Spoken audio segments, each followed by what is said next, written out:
I think the way your wish would become fucked up would be that you would become one of the cats from the new Cats movie. That's a really great. That is your torment. That's hateful. Exactly that universe. That's so funny. Oh my gosh. That is canon. I love it. But at least you get to hang out with Jason Derulo. Yeah. That's a cool group, but just yeah. just don't eat a cockroach, please. At least don't show us. Who's next? My name. Oh, you're muted, I think. You started. Yeah, if the volume came out. Yeah. Yeah, you started with sound and then it went to muted.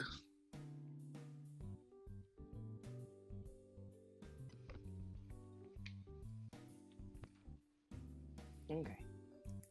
Figure it out. Go to the next one. Yeah. Yeah. Okay. Can you- Oh. Yes. No. Almost. Is it gone again? Oh, There we yay! All right. Oh,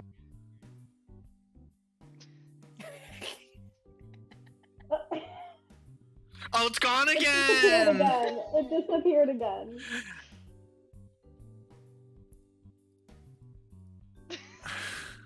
It looked like you said keep rolling. Okay. Keep Yeah, rolling. Let's keep keep it going, moving. Let's keep keep it going. moving. Let's keep it. Yeah. Maybe it's like the auto gain control. Let's see. But you'll yeah, keep. Who's next? Hello. Oh!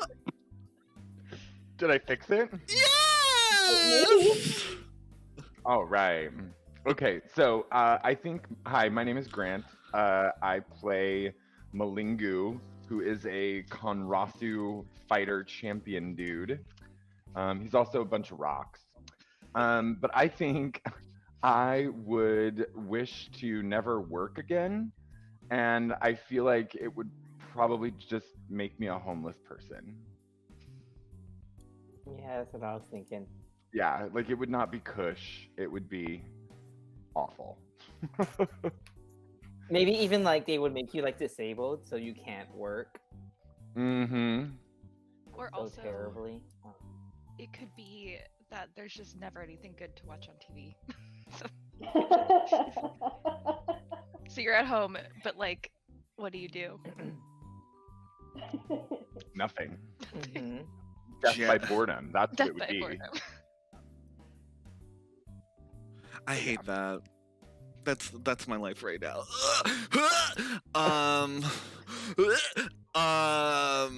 Who's next?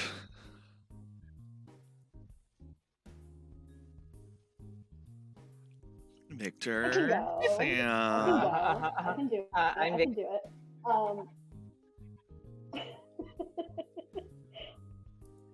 I never know if I'm actually talking at the same time as somebody else.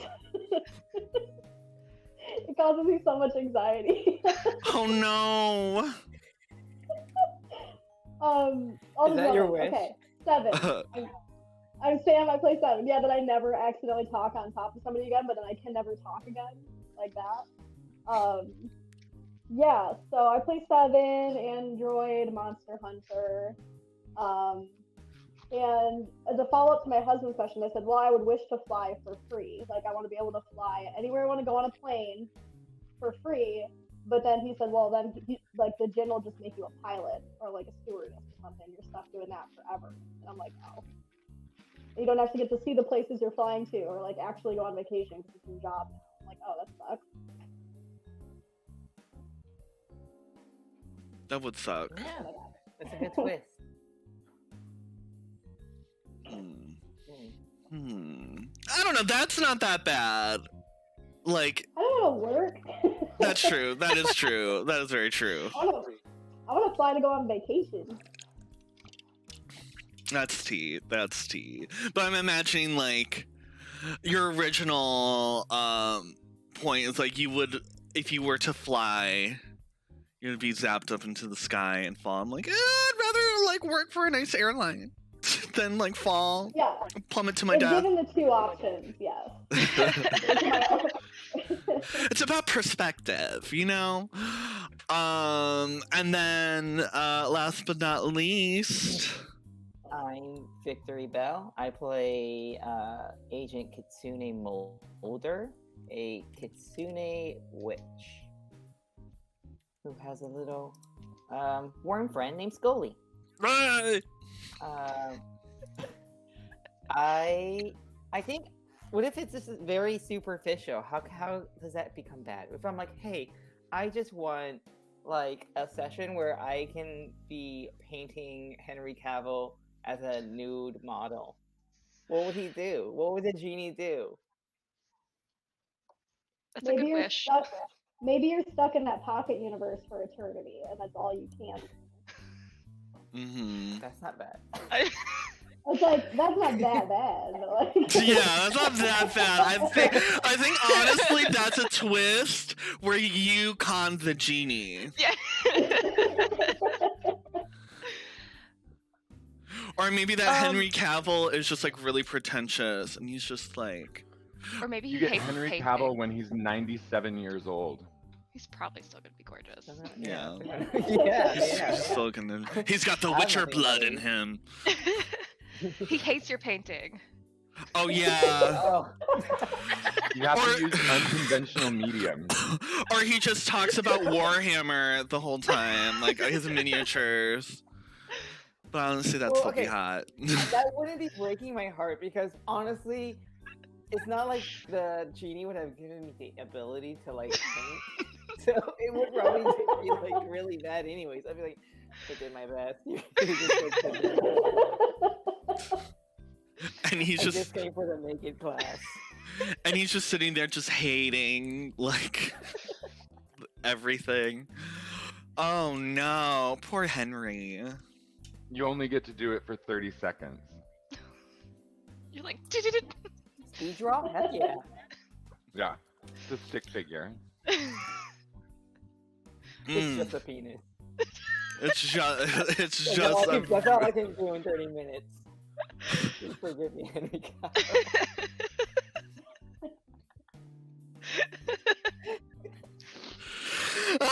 okay. But I get it. I scream because I'm right there with you. So Pathfinder, what happened last game? Let's talk about the events of the last session in character as you guys are braving the road towards the riverboat where you're going to go on the Sellen River to go to Absalom to compete in the Regents of Silver Fist Tournament 7. Bam, bam, bam, ba-da-dam, bam, bam, bam, Rena, can you bam. explain where I'm going? yeah. Why are we on this boat?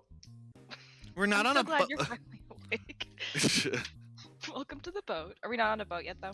No, not yet. Is it activated Yeah, as we're a on the boat? road to the boat. Yeah, you're on the road to the boat. Well, I got a bunch of books. Uh-huh. There's a lot of books that I'm going to be reading on this boat, maybe. What else did we do? Our house is Are currently you being reading? renovated. Are you flipping through your books right now? Yeah, I'm flipping through my is this what books. happened? It helps Is this me. what It we're helps me doing, or is process. this your fanfic? Oh no, my fanfic is not ready for anybody. Oh. Still workshopping it. Didn't we go to see that dwarf? We got some armor, correct? Or Mm-hmm. something like that. Oh, We found out he's happily married. yes. Uh-huh. Oh no. Oh yeah, I remember that. Yeah. I was really hoping. I think there's a point where y'all were leaving, and Brian was all like, "Oh, so she's just like sweeping the floor as y'all are leaving." And I thought she was gonna mention something like, "Look at all this rock dust everywhere." Oh, I should have. Let's retcon that, and that's canon now. That's what she said. And it's like obsidian? And oh wait, that Kanrasu, wasn't he made of obsidian? Must not be linked. At all. At all. What else happened? A lot happened. You guys got a lot of things done. I know. I'm like, Well, what's happening with the princess and Bove? Well, we're bringing the corgi and the tape recorder down with us Uh-huh. to Woof, we have names. Oh, they're right here. Hi. we're gonna take Bove after the contest, aren't we? yes. Yes. Yes, So y'all we've visited never this seen format? Absalom before. We're so excited, and then Wow. Ralphie claps his paws together and like wiggles his butt. Oh, waddle butt. He waddles, and he once you said waddle, but he gives you that like look, The disapproving the quirky. disapproving corgi look, like, The and he like he straightens up and like looks more dignified. And then Spencer says, "My name is Spencer." Was that some shady thing? Oh, you wanted shade, mama? You wanted shade? He says, and remember that every time he says something, he just goes, He just opens his mouth. he just opens his mouth and his eyes are just like kind of dead, like, you wanted shade? Oh, and I think I drew a picture. Oh, we saved Preston. We taught Preston the meaning of hopscotch. And Mhm. no, wait. Huh? And then Huh. something amazing happened? Yes. We met a god, I Such a think. shitty picture. Yeah. but- He became like the god of He became a sportsmanship god. or something. Yeah, Huh? that was good. Yeah, I learned how to make ooh. pancakes. Oh yeah, you learned Oh, how to make yeah. pancakes. Was that your boon? Is that you get to make pancakes?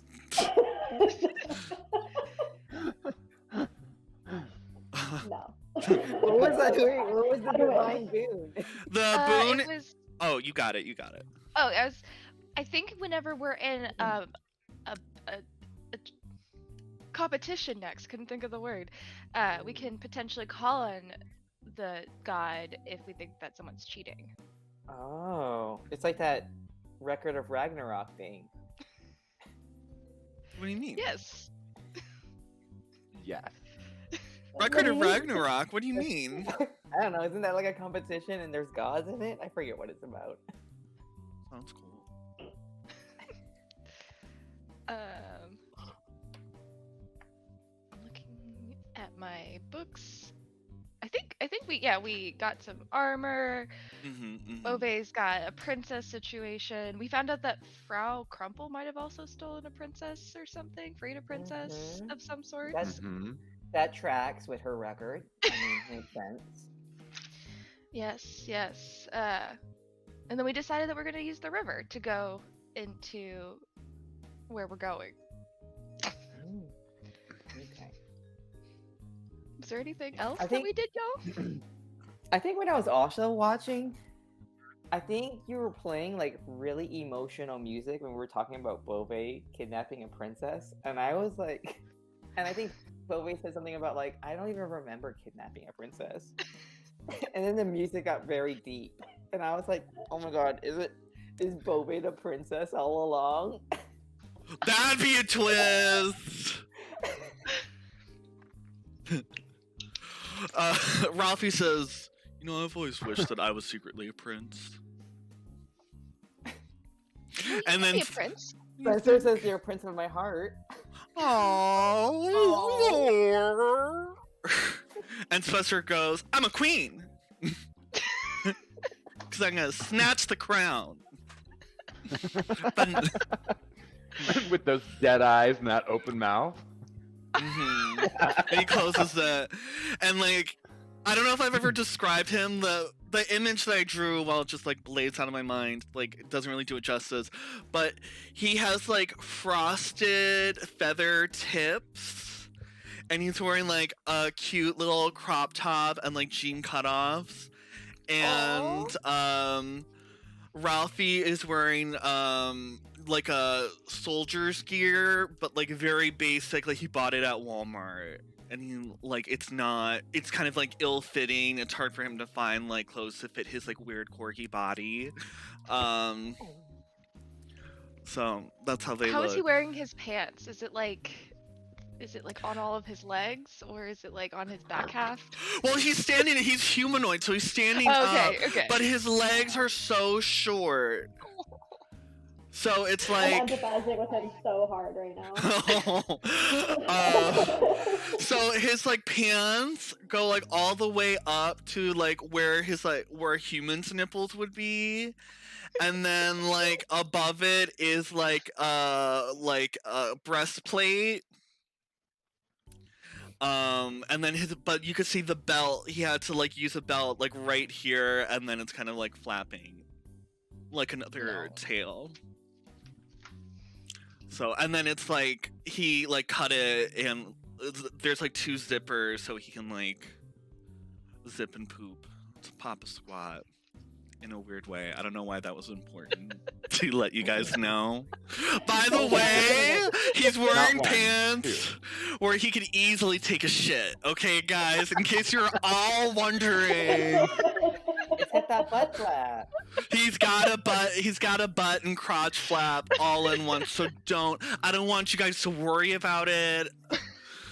And this is Ralphie telling you guys, like, listen, I have 2 buttons and 2 zippers, so if I gotta, I can take shit anywhere. That's helpful, honestly. Sometimes. You really have to think through the logistics of it all. Truly. And Spencer goes, okay.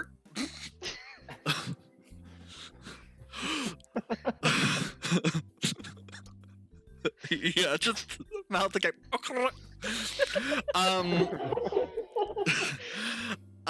Yeah, so we're doing some overland travel, and like this overland travel is gonna take a few days, so to kind of symbolize like the passing of time, I am gonna you guys are gonna have like these like setup conversations, and you tell me where you have this.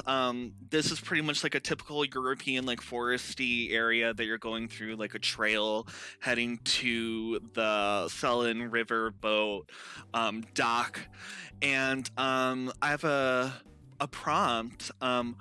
What is one question that your characters have for each other as you're traveling through and like days are going by? What's one question that you have either to like a specific team member or maybe to the group as a whole? Yeah, what's one thing your character wants to know about another character? I have so many questions. So learning more about everyone's history and background. And let me know what prompts the conversation and like who's there. Or another option is you can do a downtime activity or an exploration activity as well. And like either to like earn income, or you want to like learn a spell and put it into your greater spell repertoire. Oh, you mean instead of the convo? Oh, okay. I mean, I would like to do both. Yeah, you could do both. There's multiple days, so. I don't know. As I would assume with 7 being the monster hunter, and I guess since we're doing travel, we'll need to hunt. I kind of want to know more about 7's monster hunting and life before. Do you want to go on a monster hunting expedition with her? Yeah. Okay. Let's do it. So you guys are in the forest of let me see. Let me look this up. Because I don't know maps. Let's see. And whoever wants to go on this monster expedition can join as well. Oh, I want to go. Oh, for sure, yeah. Okay, so we're coming from Brevoy. So yeah, it would be, let's say we're in the Grozny forest. You guys are in like the typical forest area. You see like a small pond in the distance, and you're following Seven as she shows off her monster hunting skills. Seven, how do you go about monster hunting, and what prompted you to bring the whole gaggle of adventurers? Besides, Spencer and Ralphie are like guarding the caravan. Okay. So maybe we came across something dead, because I usually just do the monster hunter thing as kind of like my day job. Mm-hmm. So like I don't just like go around looking for them, but like maybe we come across something that's kind of dead, and I would kind of investigate the body to figure out what happened. Like I've got my forensic acumen that I can use, Mm-hmm. and it probably doesn't hurt to have backup, because the whole point of me joining the Pathfinder Society is so that when I go monster hunting for bigger, tougher monsters, I can have some backup. Mm-hmm. You come across this like dead deer carcass, and you see that usually the deer is like torn to shreds by like wolves and stuff, but this deer is like completely intact, and you're kind of weirded out by that. Interesting. So it's like the Is this Witcher. gonna I'm be- just like is this gonna clicking be a big different prey? things. Like I don't know. So what do you do to investigate this body with your forensic acumen? And as everyone's watching Seven do this, like you see that Seven is completely like in her element. Does that provoke any questions? Any? I know I'm putting you guys on the spot here, so I apologize if this is. Malingu asks, like, were you trained this way when they made you, or is this something that you learned before or after? Like, what were you used for before this? It's a skill that I just picked up along the way. My mentor, when she was teaching me how to live, really stressed the point of finding a way to make myself useful. And the Kellogg clans in the hills were always being ravaged by some kind of monster. She was a medic. So I thought maybe instead of just being able to patch the wounds, if I could find a way to make it easier for everyone to live, maybe that could be my purpose. I was built to be some kind of warrior or fighter, so it seemed like the best way to apply my physical skills. Okay. Hell yeah. Do you guys want to roll a survival check and see if you guys find the cause of this dead deer, this mysterious dead deer? Oh no. I got a nat 1. Okay, someone got a 21. Let's see. Eeny, meeny, miny, moe. Catch a tiger by its tail. If you know, it's go. Eeny, meeny, miny, moe. Rena, how does Malingu critically fail his survival check? Malingu. So we're like crawling. We're walking through the woods, and I guess, and Malingu reaches out his branches to see if he can like, I don't know, grab something, and then he gets like entangled with another branch, and then like has to like get himself out of it. Which branch is mine and which one is the forest? I don't know. And like maybe he comes away with like another branch now on his branches or something like that. I don't know. A nest now just like hanging out on my shoulder. Oh my gosh, yes. And a couple of birds that are very unhappy. Oh yeah, they're like pecking at him, like making little like pock marks like all over his body. Like, but you now have a bird's nest with 3 eggs in it.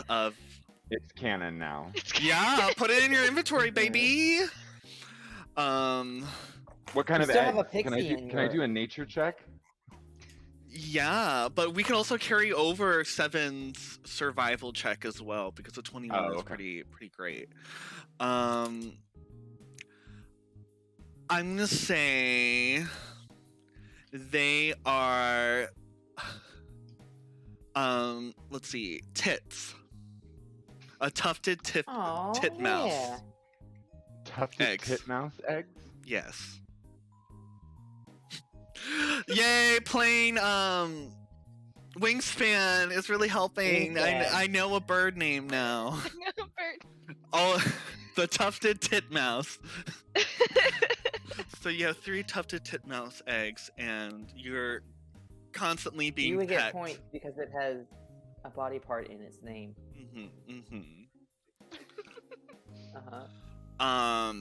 And yeah, you guys investigate it, and you find the cause of this like dead deer. As you head over to the pond, and Seven, as you're Alright. kind of investigating, can you guys roll a nature check? Actually, I hope it's big game. I don't know why the way you said that it just tickled me. I hope it's big game. Wow. Oh my god. Well, you guys Wow. suck. Wow. We all And this whole time, okay, so Seven, this whole time you're kind of like showing what you're good at and like providing value to the group itself. And you head up to the pond, and you're like, this is fine. And you scoop up a cup full of algae, and you're like, You drink. do you want to drink? With that critical, would your character drink water that you think is great? Oh, probably because I have resistance to like poison and like stuff Fucking- like that from being an android. So I probably just like don't even think about sanitizing my stuff. Okay, can you roll a fortitude saving throw for me? Food. 26. Oh, you're good. You drink it. You're like, probably not the cause. All right. Is anyone else thirsty though? Oh, Rena decides to drink it, I think. Okay, you roll a fortitude saving throw. I think, yeah, she was like, oh, I'm so thirsty. I have water skins, but this looks tasty. Oh, you're fine. Damn it. Okay, you're good. Rena drinks this like algae laden water, and she just knocks it back. I Cool. love a good drink Gosh. full of algae. Okay, Rena got a 7. I'm not drinking that. I'm not putting that in my orb. I rolled lower than even 7, so I have to believe it. Oh yeah, drink it up. Give me that fortitude save. Thank God. This is great. You guys are actually enjoying this water. Like it's like a little I already spicy, got it you know? once. It has like a weird tang to it that's like the more you drink it, the more you're into it. Yeah, algae is Mm, full tastes like- of probiotics and antioxidants. Yeah. It could also be full of microbes, but I feel like Uh-huh. this is safe. It's like Giardia. Amoebic dysentery. Uh-huh. Well, it's Mm. fine. We'll just drink a lot of alcohol later and it'll kill it all. It's good. We're good. Perfect. I feel like now we're like on the Oregon Trail. That's pretty much, No yeah. one died of cholera yet, but we're gonna hunt all the buffalo. Is that what we're hunting right As- now? Seven? You As guys, everyone's saw a drinking lot up of- this water, I'm doing a perception check around us. as they're guzzling down this pond water. You don't really notice anything. This seems like a pretty safe clearing. You see some squirrels and stuff. And with that good of a perception check, they're like, just as you're drinking that water, like, and then they scuttle away. The birds, as you go closer to the pond, flutter away as well, and you only have those 3 eggs on your shoulder, or whatever crevice you decide to keep them. Yeah. But obviously the water is the reason why that deer died, but Seven rolled such a bad nature roll. But if anyone else wants to roll a nature roll, you could absolutely go for it. 12. 14. That's not bad. We're all doing well. Yeah, I mean, I think it's pretty fair to say that the algae, you don't want to drink water with algae in it. And the deer is fairly close to the pond. But you don't know how... Seven, you were like sure that that's not it. With that, I'm looking for like tracks. I'm like checking bark for like claw marks. I've got my crossbow out. Like it's confirmation bias. I'm sure that a monster has killed this deer. What do you...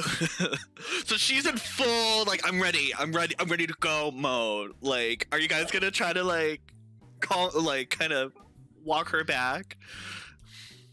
Rena believes her. We're like, she's like, yeah, I don't know anything about monsters. You're the or monster nature. hunter. You know more than us. We're here. I'm helping. I'm like, oh, I found some like scratches in the ground. Like, interesting. Good eye, Rena. Those are the squirrels. I'm just like not familiar with this biome at all, and I'm like, this place is full of monsters. Look at all the evidence. Alright, because you're used to like monsters like Horizon, that new game, Horizon Forbidden West or whatever, where they're all like part robot monsters and like desert dwelling. Hordes of barbarians. Yeah. Oh hell yeah. So this like nice little idyllic forest is so scary and foreign to you.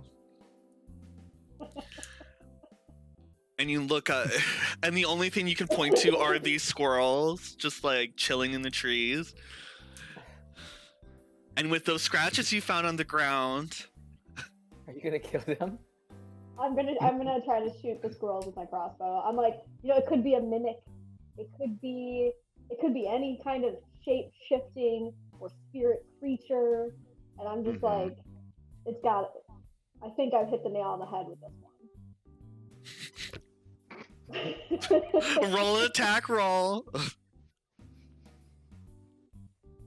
Alright, hold on. Oh, shit.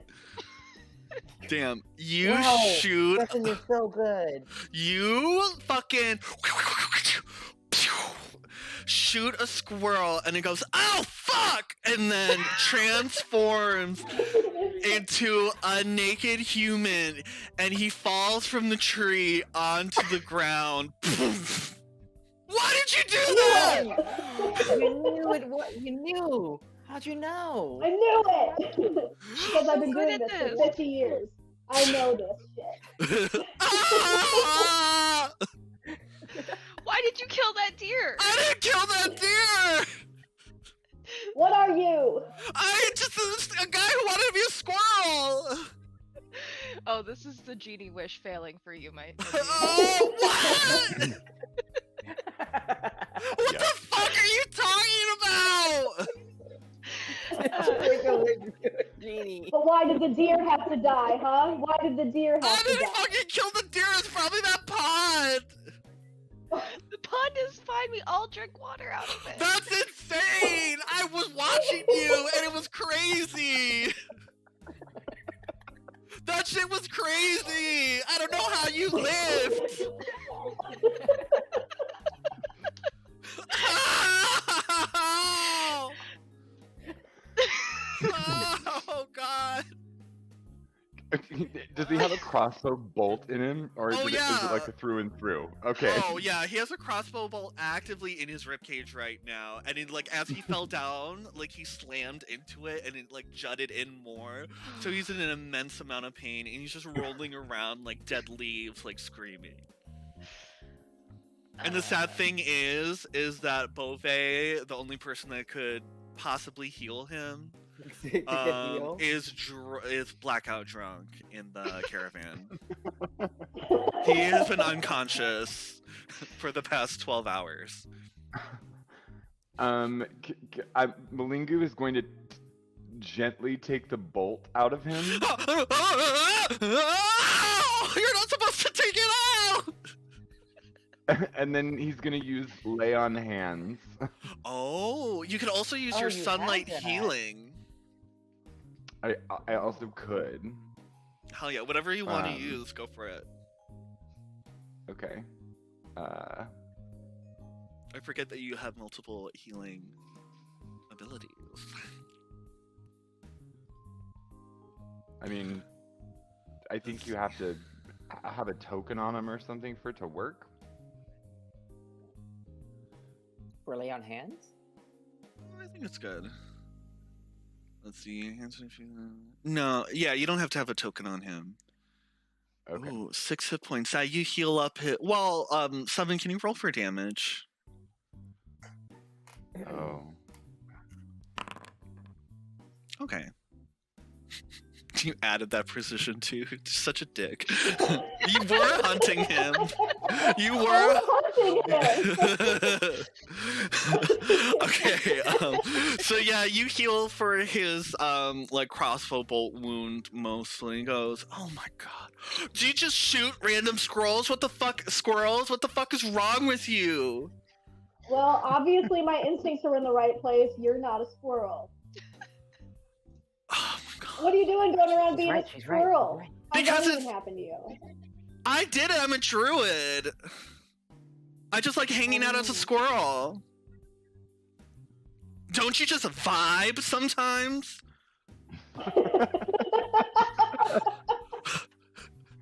Is that far-fetched of an idea? So you didn't kill the deer. No, it was that pot. Literally, scientifically, you should all be dead. You guys you gulped up so much of that, whatever the fuck that is. And he points over at like the. Rita takes a scoop of it to go. No! What are you doing that for? It was good. I'll just drink it on the boat, or we're not on a boat. I'm gonna drink it on the road. Oh god. It's a roadie. A roadie of amoeba-infested water. You know, okay. Yes, the deer was obviously diseased with some kind of poor immune system. Oh, so that's why you shot me. Okay. Well, I mean, squirrels and rodents carry all kinds of diseases. This is probably your fault. Probably your fault. Wow. Well, you're welcome. Are there any other monsters roaming around in your forest at the time being? Well, it depends what you consider monsters. Squirrels, yes. As a matter of fact. Deer, yes. Wolves, yes. But I don't think there's any major monsters Any other here. rock people walking around like me? Rock people? Oh, yeah, well. Nah. No. What the hell are you? I'm a Conrasu. Never heard of it. It's okay, we're older than time. Oh, okay. Well, we're older than time. Are you older than time? No. But we are. He looks at you and is like, who the fuck are you guys? We got a weird glowy person over here. We have a rock. These two kind of make sense. And then he points at We're the Rena Pathfinder and Mulder. Society. You guys are Pathfinders and just shooting random squirrels in the woods? What if we Yeah. wanted food? Yes, you've chosen a very dangerous character. You know, if anything else, we did you a favor. I don't know. I guess. If anything, you You could have been you like a should be a bobcat Pathfinder. or anything else. Yeah, I guess I should, but like, I don't. When you're a squirrel and you find a chestnut, no greater feeling. Yeah, but if you're a puma and you find a deer, no greater feeling. Well, you would shot my ass up if I ate that deer. Am I wrong? You're not We wrong. shot your ass just because. Just because I was just hanging out, just straight vibing, like just by looking at you. Honestly, is how I got shot. Wow. What? I guess they accept everyone. They're just letting everyone in Pathfinders. Don't be There's room rude. for everyone. Oh my gosh! I guess. I mean, now that you mention it, I don't recall any kind of aptitude test or anything. There So maybe they do. Oh, that's a good little question of how you guys all were approached by the Pathfinder Society. That would be a good little. But he goes, well,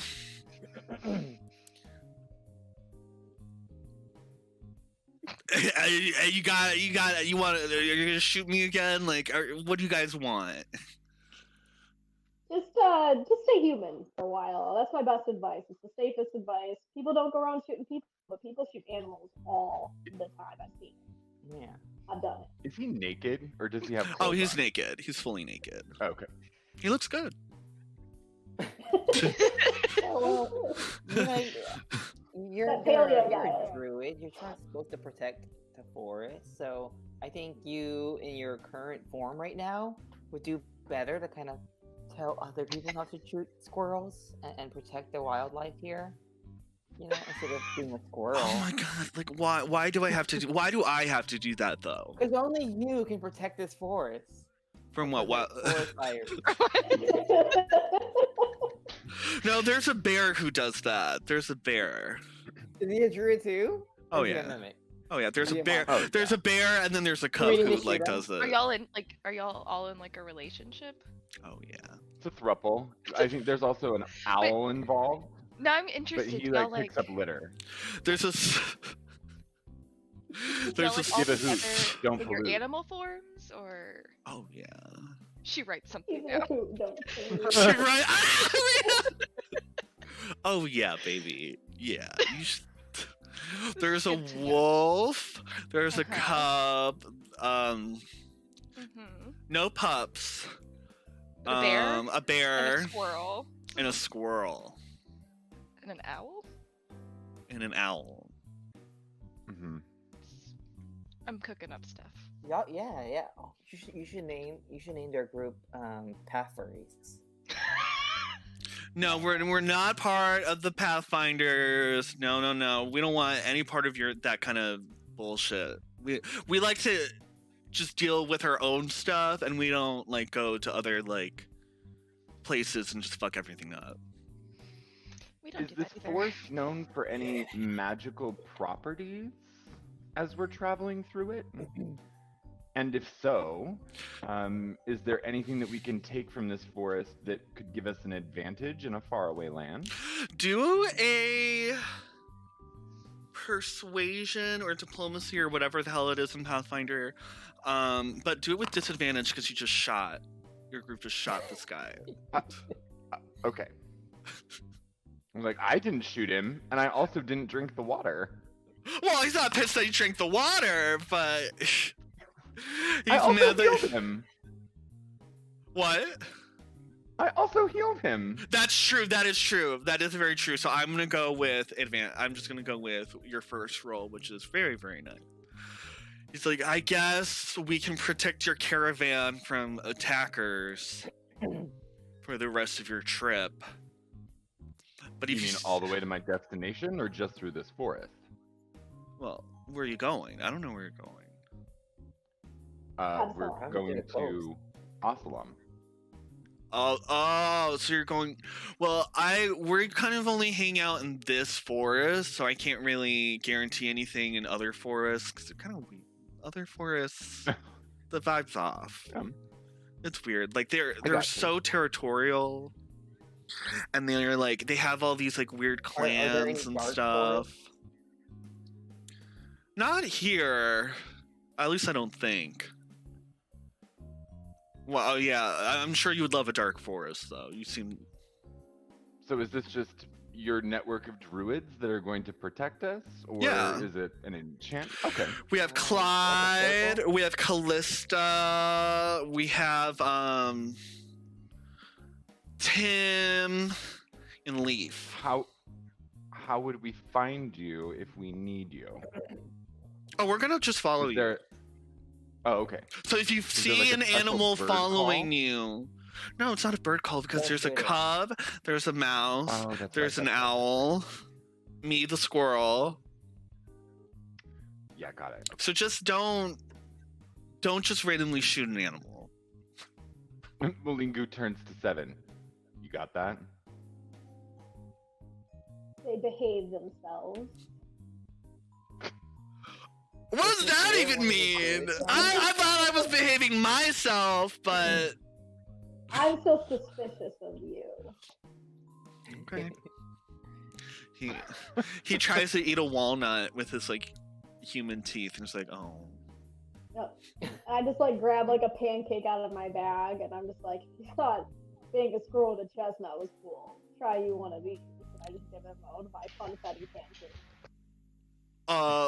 Body temperature, funfetti pancake. That was just. Yep. How did you put this pancake in your backpack? I'm really curious. I just Did you, like like, made a batch of pancakes and just kind of like folded them in. So this pancake has like mixed and like it's like half and torn up through all of your like bow and arrow, like your arrow, your bolts, and like all this other shit in your backpack. And he like got lint holds all over it. lint, like a little bit of nanite juice, like, and he's like, Eh? I don't want to eat this. It's better than the pond water. I'm not trying to drink the pond water. Absolutely not. Like, that's not on my to-do list. That pond water, no. Don't. Why is that pond water so toxic though? Just algae. It's the circle of life. It just happens sometimes. What? No. There's something going on if there's an algae bloom. What do you You're the mean? druid. There must be a disruption in your ecosystem. Malingu's like gathering moss around him, Eh? putting it in with the eggs, like teasing them a little bit. Wait, teasing the It's eggs? time for us to go. Well, I mean, just moving them around a little bit. They're I gonna don't. be pets. This druid has no idea how to feel about that, but he's just gonna let it go. He doesn't want to get killed, so he's like, he sneers at you, just like taking these eggs out of the forest, and like, well, if you don't have anything else to harass me with, I'll turn into a squirrel again and live my life. Maybe you should. Okay. What? I mean, I wouldn't advise it, but to each their own, I guess. Roll an intimidation check. He just looks at you.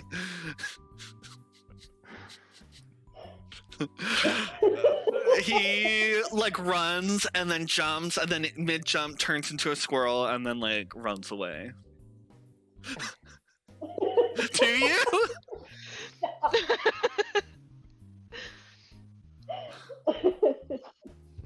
No. Okay, I was about to say, oh my gosh. And you guys are back on the trail after a hunting expedition with 7. Mm-hmm. So when we met those people, that one person that you didn't like from your land, were they like? Is that why you were built as like a warrior? And you're upset at them? Oh, No, Thalissa I don't. or Tharanda, I don't- I forget her name. Well, part of being an android is that I woke up without any kind of directive, so I don't really have a purpose.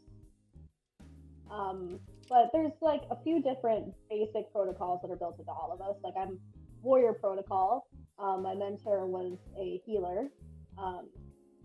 Sometimes they're just scientists. It just kind of depends. But why did you hate Kalissa, that lady?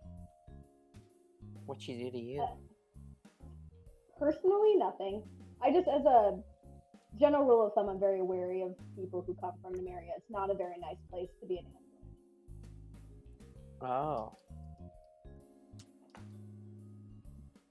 And she was affiliated with the Technic League, who is the literal worst. So, triggering, I guess. Not so much. And Malingo, you're looking for other Kanarasu? I am. Why? Are you lost? I'm not necessarily lost, but I think that lately I've been searching for my purpose and my direction. And I think that communing with my kind or meeting more of my kind will help me determine that path better. I don't think I'm lost, per se. How many of you are there? I've been wandering around for a long time, and you're the first Konrasu I've ever seen. We are few in number. Less than 200. Wow. They're mostly in the south. I think I'm the northernmost Konrasu. Yeah, most of them are within the Mwangi expanse. And they're like built from creches created by aeons, which are infinite, kind of like gods. It's similar to a god, but more aeon-y.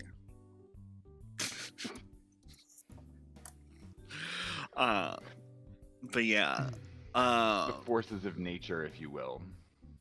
Nor more beyond our understanding. Yes. Yes.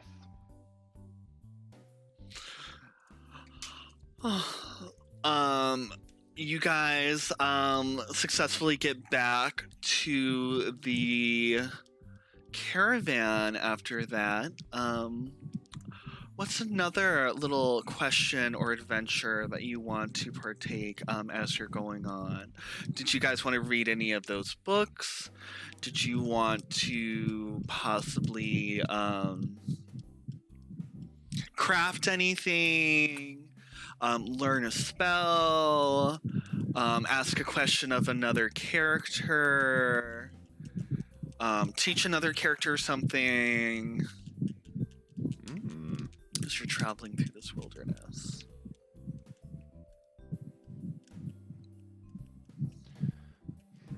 And this will be the first day. So after this adventure that you had just now in the woods meeting that druid, you have one more, and then that'll be the end of like this day, and then we'll go on to like the second day for like the 3-day journey.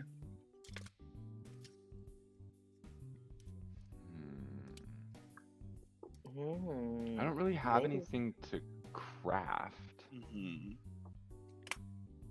By the way, everyone, I still have the Bloodseeker beak in my inventory and the Salve of Slipperiness, but I don't think any of us are stealth fighters, are we?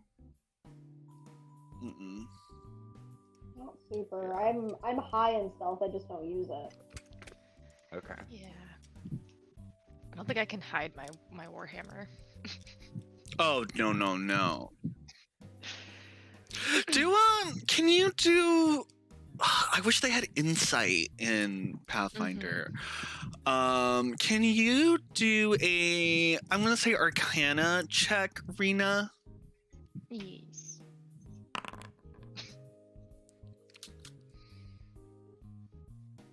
No, an 8. An 8. Okay, never mind. Rena's definitely got a question for Mulder. She's. Are you? This isn't a deep question, or maybe it is. I don't know. Are you in the Worm friends? Are you in Scully friends? Because sometimes it seems like you aren't. Scully looks at Mulder and just waits for her answer. He's like more of like a security blanket. He's there to comfort me. Oh, okay. I thought so. Kinda like- But like, sometimes when you get scared, you throw your security blanket and I feel that explode, actually. Yeah, I know that feeling. I Wow. tend to.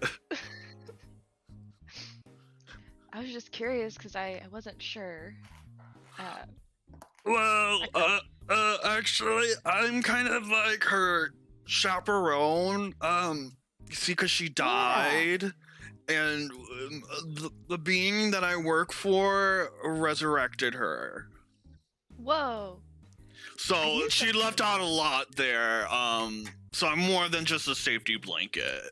I don't know what the word for it is. I think someone said that like I'm his ward.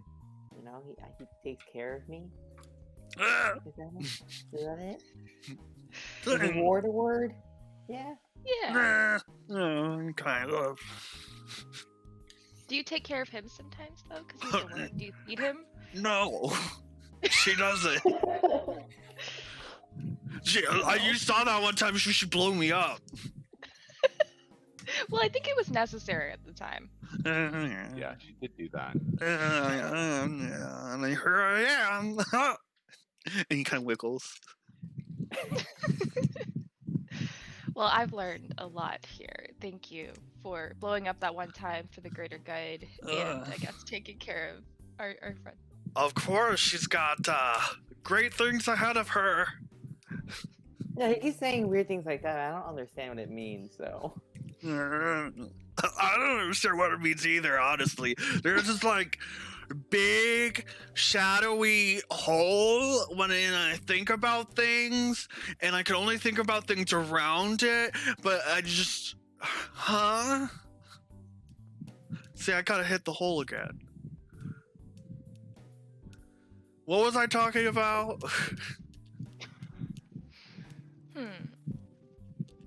Malingu turns to everyone and asks, because I don't sleep, what are dreams like? Ooh. Confusing. Because my dreams are just me in a maze, and I just keep fucking up. I don't know how to get out of it. Yeah. Well, that really isn't a dream. Wait, what? Scully? Yeah, it's what was I talking about again?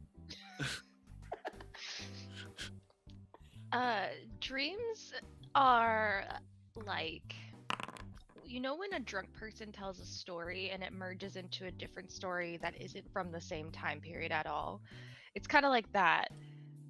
So like you'll be like flying, but then suddenly, you'll actually be your grandmother, and then you'll have to go into the castle. It's just your brain not working or putting things in weird places. It's working, but not normally. Does that make sense? My dreams aren't like that. So it still clearly is something that only humans can understand. Or humanoids. Or like can memories. It's kind of like remembering something that you can't quite remember. If you in your mind. Oh yeah, like what was I talking about again? When I go into the city, you first. Oh, was gonna say, sometimes when I'm getting my energy from the sun, I go to another place with Konrasu. Yeah, that sounds like it Wonder if those are like dreams. could be. Hmm. Could be. Yeah, when I go into a stasis, I see flickering lights, like maybe fire that's kind of out of focus. I think it's memories from not me, but the one that was in my body before me. So sometimes I've heard that happens to androids, but that's all I get. Ghost in the shell. The bounty hubbies are looking at you very concerned, like fire.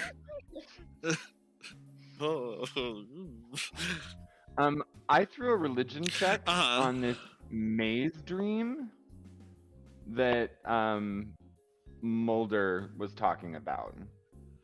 Ooh. Would I know any, or do you need? Does it need to be an Arcana check?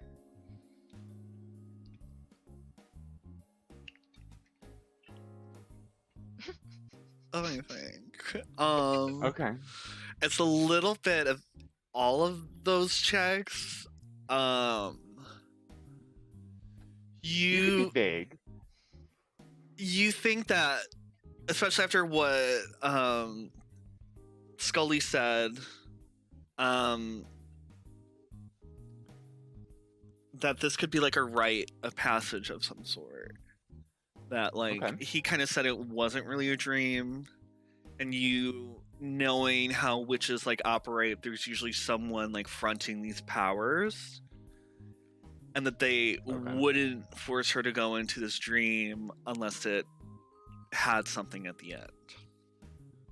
Okay.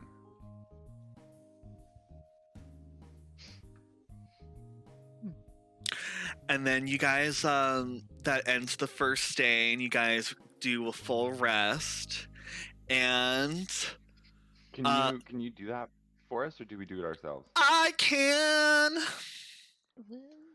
Excellent.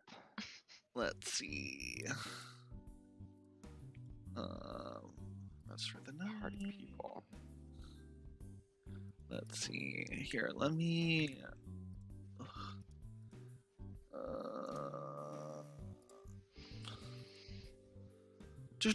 And then Mulder, you find yourself back to that dream that you've been having. But is it a dream?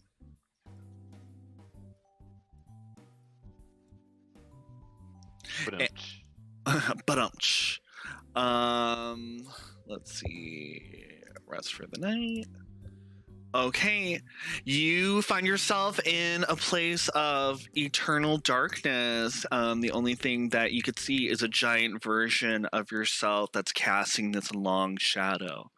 And then you hear the kids, it's just like old times! Remember how we used to play Marco Polo in the orphanage playground?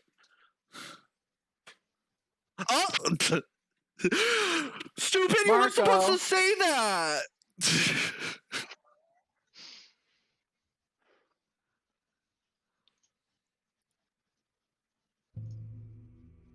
Oh, Victor, you're muted.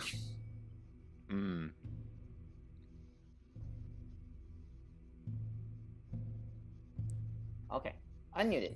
Oh, so I'll remember that I need to go forward, and I'll start saying Marco. Paula! Now you're muted. Me? Can you hear me?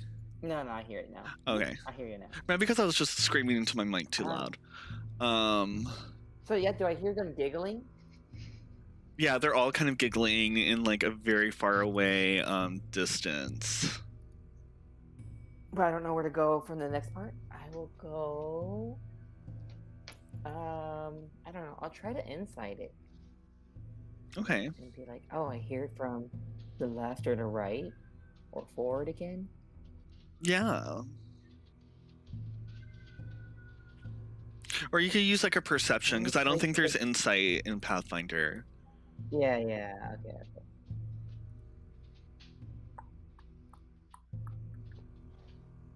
Where are these things? These aren't mine. Oh, it's because I clicked on Malingu. Mm-hmm.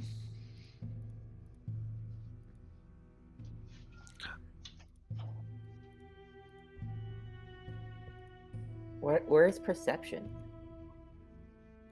It's Oh, go ahead. over on it's over on under attributes. Attributes perception. Oh, not skills. Okay, that's weird. Yeah, it's strange. 16. You can kind of hear them from like all angles. All angles. I will go right. You fall down into an infinite abyss, and you wake up. Oh no. Oh! Forward. Don't go right. Oh, you almost got it. Almost did. You almost did. You're That making was in a dream, progress. right? I heard you. I heard you in the back of my head saying this is not a dream. I know. I was eating some dirt. Because you don't feed me. Think You're about. started. It was just part of my memory from our conversation earlier. Oh, it yeah. was. Wait, what? I don't remember that.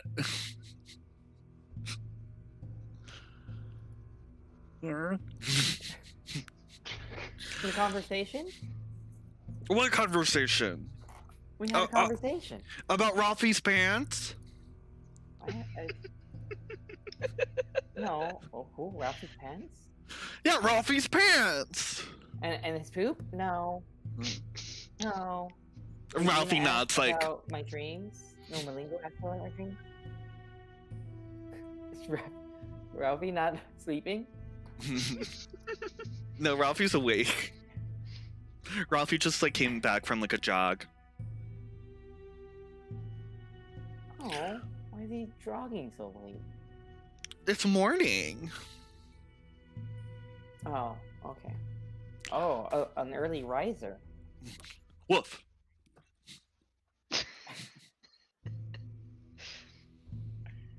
I was hoping that Ralphie was gonna have those little puppy kind of sleeps where they go "Woo, woo, woo," in their sleep. Maybe during my midday nap. But please don't watch me while I sleep. That's weird. You're so cute. I don't like What that. did I? I don't. And Spencer goes, "You better not take my man, or I'll fuck you up." And then sings a I very wouldn't popular dream of pop it. song. Don't take my man.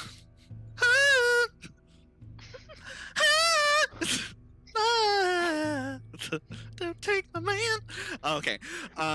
You guys come up to like a really small like roadside town for travelers. Not unlike Brevoy, but this one has a more like old towny feel.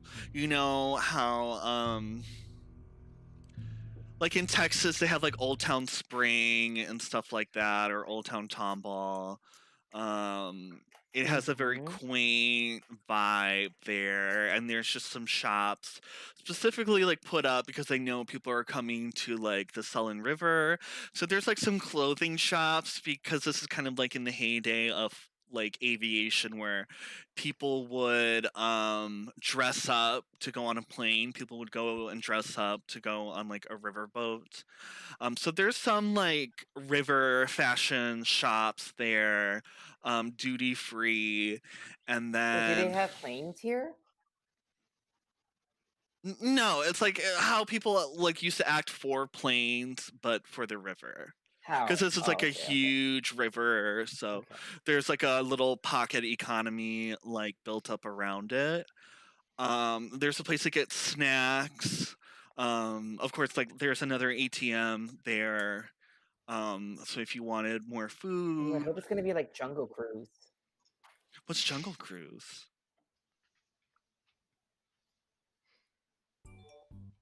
in Pathfinder. It's this like special cruise that's like hosted by a Conrasu named Dwayne The Rock Johnson. Oh. He's a good captain. I don't know about that. Dwayne. But that's already the name of the little psychic cloud thing. It's a popular This name. is not Dwayne. Yes, Mhm. it is. Yeah, it is. Oh, is it? This is another Dwayne The Rock. Oh, I forgot. Yeah. Are you putting a hero point down for this? No. Okay. That's not to fucking say. I was about to fucking say. So yeah, you guys have this little like shopping excursion opportunity.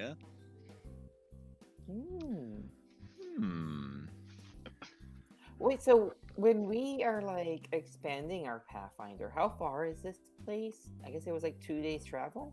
Mm-hmm.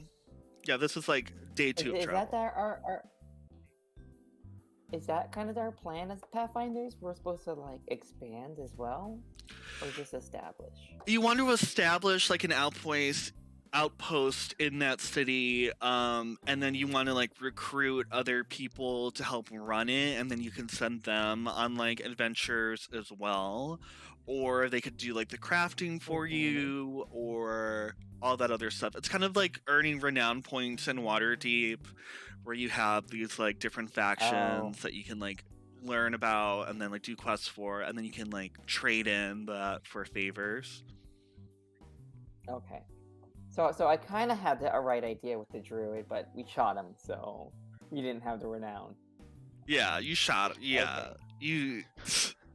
I mean, there could have been a way you could have convinced him, but he seems to have a pretty good setup there. Besides being shot by androids, you instantly. Oh, go ahead. No, I gotta hear this. You instantly what? Spencer and Ralphie like instantly run out and start going to all the clothing stores. They haven't picked out their like groomsmen costumes yet, so they check it out, and this is a good place to get a lot of noble wear, because people like to dress fancy when they're going on like the Sellen River boats, and so they're checking it out. So I don't know if you want to go with them. Oh, go ahead. Malingu's looking for either a small textile shop where like macrame is being made, or a lady who's selling beads, or some sort of, artisan kind of stuff. But he's searching for someone who imbues it with some sort of magical energy of some kind. Or a jewelry shop, maybe? You think you're in Sonora County? Yeah, Is that what I'm it's looking for turquoise jewelry. Yeah. Yeah. Art imitates life. Are there a lot of vortexes around that we can kind of charge this kind of costume? Exactly. Uh-huh. Exactly. Well, he's also looking for a local artisan as well, because if we're gonna represent ourselves at this championship or whatever, I'm not doing it with Bucky's face on it. I'm doing it with like people around us that we're fighting for to bring the Pathfinders back up there. So I want to go with small adornments on my rocks that represent the people that I now live with.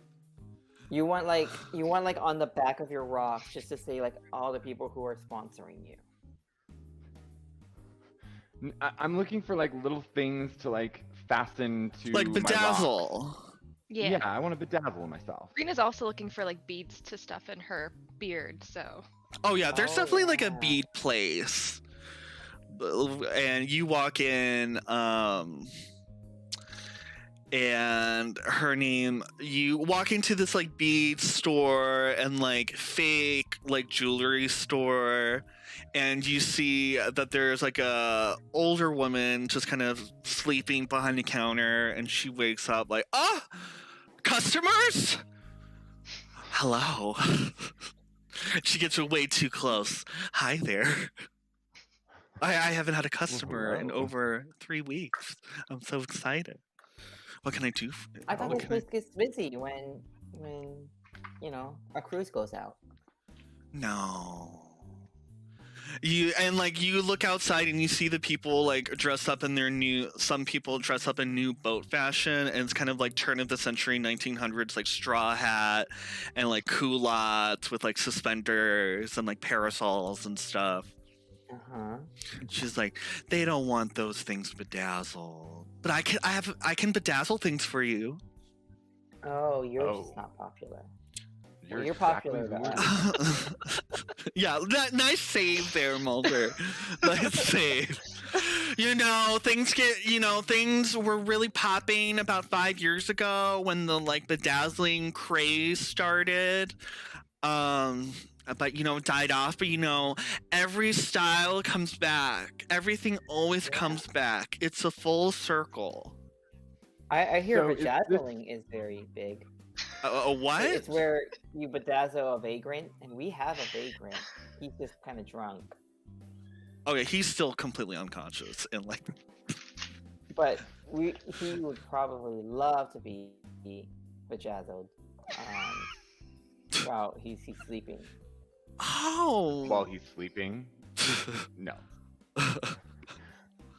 Can I do a perception check to see whether or not she is magically inclined? She's not.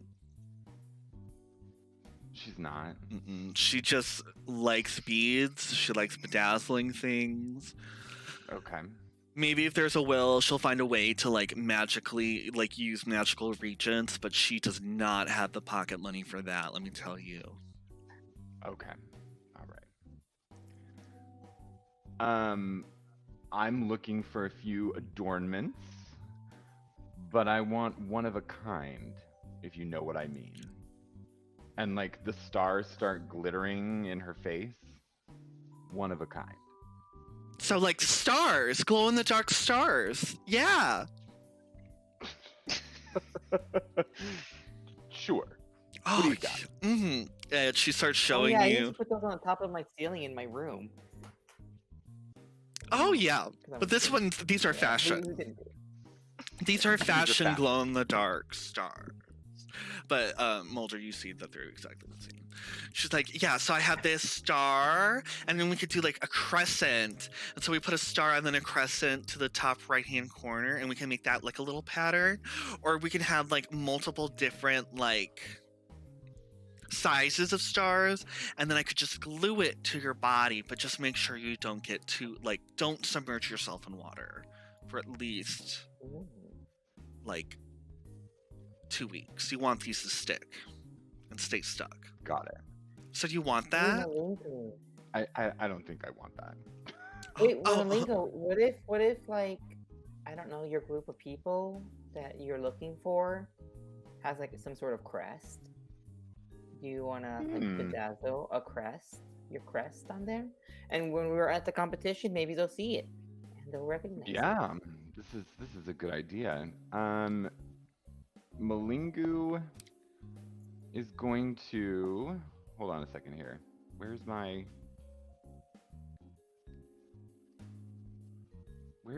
Conrasu lore?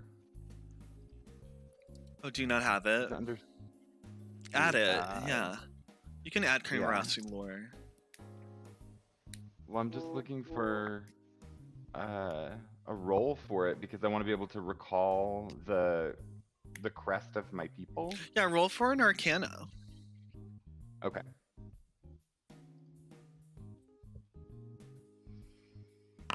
I'll be back. So you know, like you were built to serve Jerishal along with everyone else in your creche, like the Aeon Jerishal.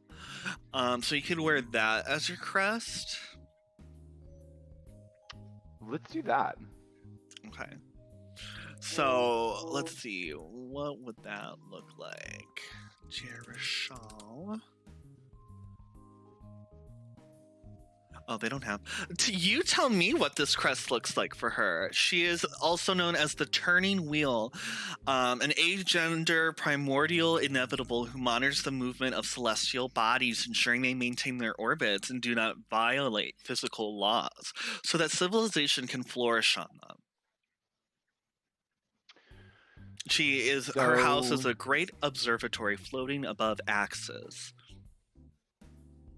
It is an 8-pointed star that is like, it doesn't have a point facing up. It has the like thing in the bottom. And then it has 8 concentric circles, but they're not all equally spaced. It has like an interesting like pattern. I'll have to do it for you. I'll show you, but it does that. And then there are dots on each of the 8 circles, but no. It's like when you have it put on yourself, it's chosen at random by the gods, and so everyone always has a different form of the crest. Ooh, I love that. Yeah, she bedazzles that on you. On your back. Is it a tramp stamp?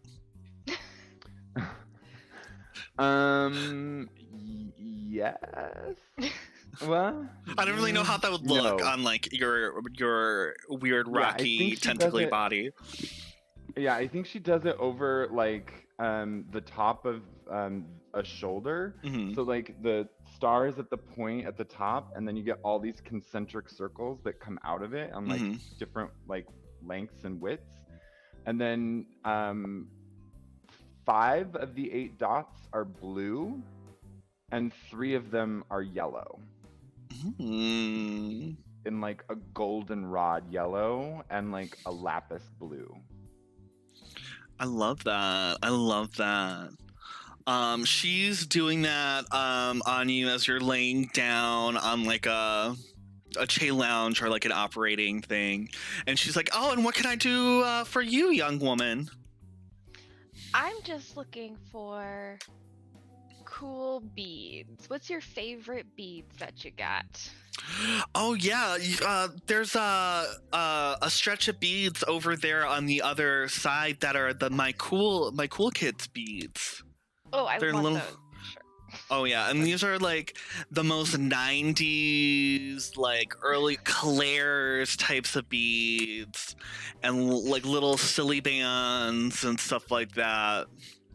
Just utter shit. Like, Do you have definitely want jellies? Oh my god, jellies. jellies. you mean the I thing want that you like wiggle around and you put like your fingers on either end?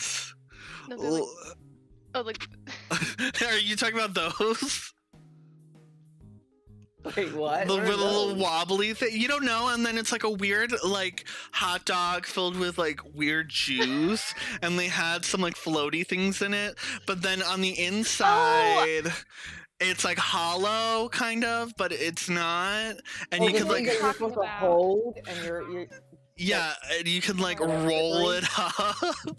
yeah. What the fuck were those, and why were we given them? Like, oh my god, I'm Teach trying you. to find it so bad. What were they called?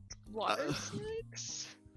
Yeah, because they're supposed to like sea cucumbers or something like that. Yeah. Oh, this is horrible. I can like remember what they smelled like too. They yeah, because you They just had like it was a smell. weird like sensory thing that you will put it on your face and just like, I don't know. I kind of want one now. I definitely knew I was gay because I was like, this is so phallic and I love it.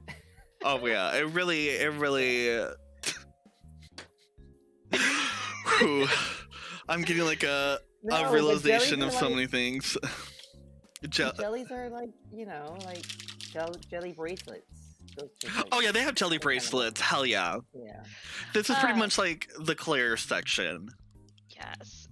So Rena definitely picks up one that looks like a butterfly, that has like glitter. It's pink. Are there like I don't know? There's others that she's gravitating towards, but the butterfly one was her favorite. So she gets like 3 beads. Three little butterflies, and like these are the ones that kind of like flap their wings as wind like goes through them. So sometimes it looks like you have live butterflies in your beard. Oh my gosh. If Well- a drag queen had that, she would have not lost RuPaul's Drag Race. Yeah, you hear Asia O'Hara scream in the distance. Mulder, are you there? Are you there with them, like shopping for beads Yeah. and other like body adornments? You know that Mulder is not into a Claire's type store. She's looking for more of like a torrid or A Hot Topic. Hot Topic. Hot Topic. Mhm. Yeah, you do not find like anything close to a Hot Topic here. This is like day at the beach in 1900s Britain, like, and then some like seashell, like a lot of river paraphernalia. So you can find a lot. You find like a black umbrella somewhere, like a black parasol, and I was gonna then say, if anything, it's like things to give me shade and like lots of sunblock so I can stay pasty. You easily find that. And by the way, the Claire's items are about like 2 silver, but Malingu, for your full body adornment, that's about 10 silver. Okay, that's cool. And then I just sent you a picture in Discord. I'm searching for a green colored tassel that looks That's like this. so cute. I But love that tassel. He's looking for something that embodies some sort of, and it doesn't have to be a dragon. It should just be some sort of like mythical creature in like a medallion, but it needs to be green for some reason. I'm feeling that. Do like a perception check.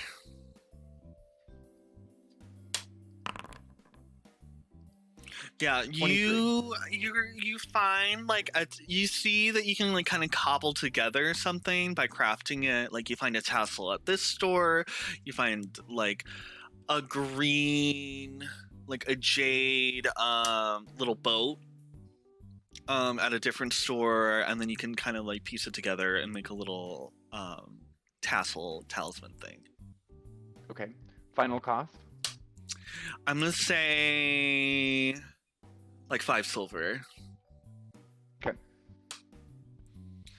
And then 7, what are you, if you're there, what are you up to? If you're not, I will quickly pivot. All right. So you guys I'm here. Oh, okay. I didn't know if you had to use the bathroom or anything. Yeah, I was just making myself another drink, and I'm like running upstairs, like I'm here. No, that's okay. So I know we're going to go to Absalom, which is a big city, and Seven is afraid of cities. So I'm trying to find maybe like a cloak or something to help me like be a little bit more incognito, so I'm not just like glowing. Absolutely. You go to the clothing store with Ralphie and Spencer, and they're like running around, like picking like everything off of the racks and going to the fitting room. Ralphie goes first, and Spencer goes like,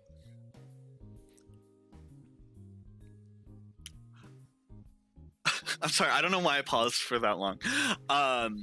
He goes, do you think I should wear a dress or pants with 2 zip? And then he like cuts it off.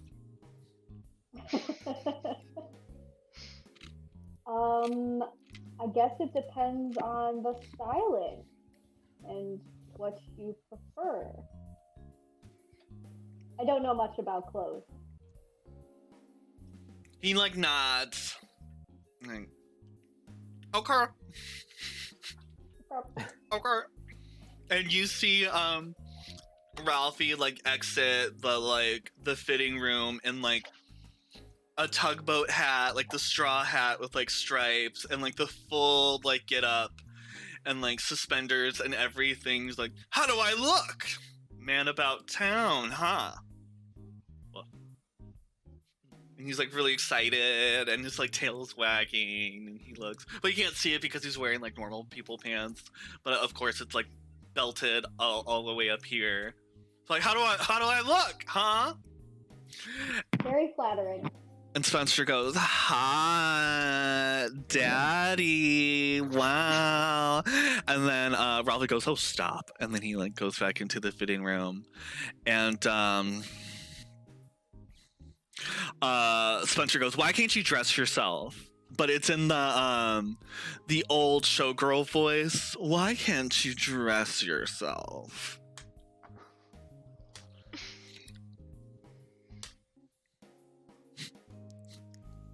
To 7. Oh, to me? Yeah. I was like, I don't know. Who are you talking to? sorry, I should have made that specific. I'm sorry. I thought they were like in the fitting room together or something, and he was just like criticizing him. I wasn't sure what happened. No, you guys are just sitting there waiting your turn. And it's like Ralphie's trying on like everything. I haven't had much need for clothing outside of armor just to protect my body. Yeah. I think it's time we put you through a makeover. Yes. And you guys can like stumble. You guys can walk back into the clothing shop to encounter this. You see Rena has like a full, has her butterflies in her beard. Malingu's showing off his sick new like body decal and like little talisman. Mulder just looks, I don't know, Mulder, I don't know if you weren't really able to find anything like in your style. I got that parasol. You got that parasol? Yeah. That'll be like about like 10 silver. She's got her new parasol. And then Spencer goes like, so who are you, fashion-wise? Are you a Clarice? Are you a Vanny? Have the lamb stop screaming? Are you or are I think you? we need to go full Jacqueline Kennedy Onassis. I want a pillbox hat. I want a pencil skirt. Pearl. Ooh, oh, pearls, diamonds, first class travel. Oh, yes. And then I have no idea what anybody's talking about, so I'm just sitting there like. Spencer goes and grabs things off the rack and like pulls Ralphie out, and Ralphie's like, "I'm not done yet," and Spencer goes in like a new voice, like, "This is of the utmost importance, the world," and then he cuts it off. And like pushes you on to like try things on. And like the first outfit you try on, and maybe you don't like put it on correctly at all, but he gives you like a typical 1900s like petticoat with like full like hoop skirt and stuff like that, and like a big ornate hat, like the most over the top like flamboyant thing like ever. Can you do a society check to see if you know how to put this on?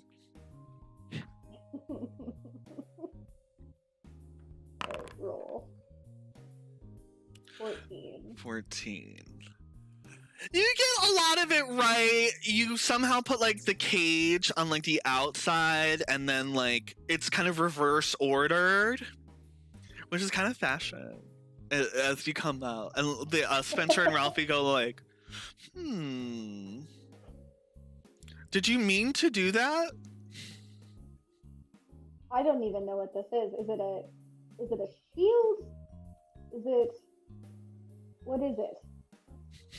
Oh, honey. Oh. And then Spencer goes, "I don't know what to do."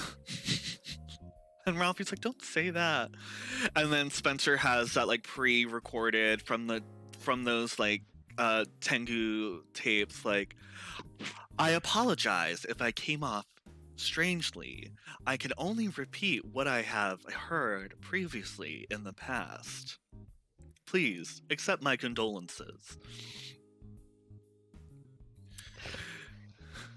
And Ralphie goes, "Do you guys have any ideas?" Because we just want. I just think it would be fun. So just having like, I don't know.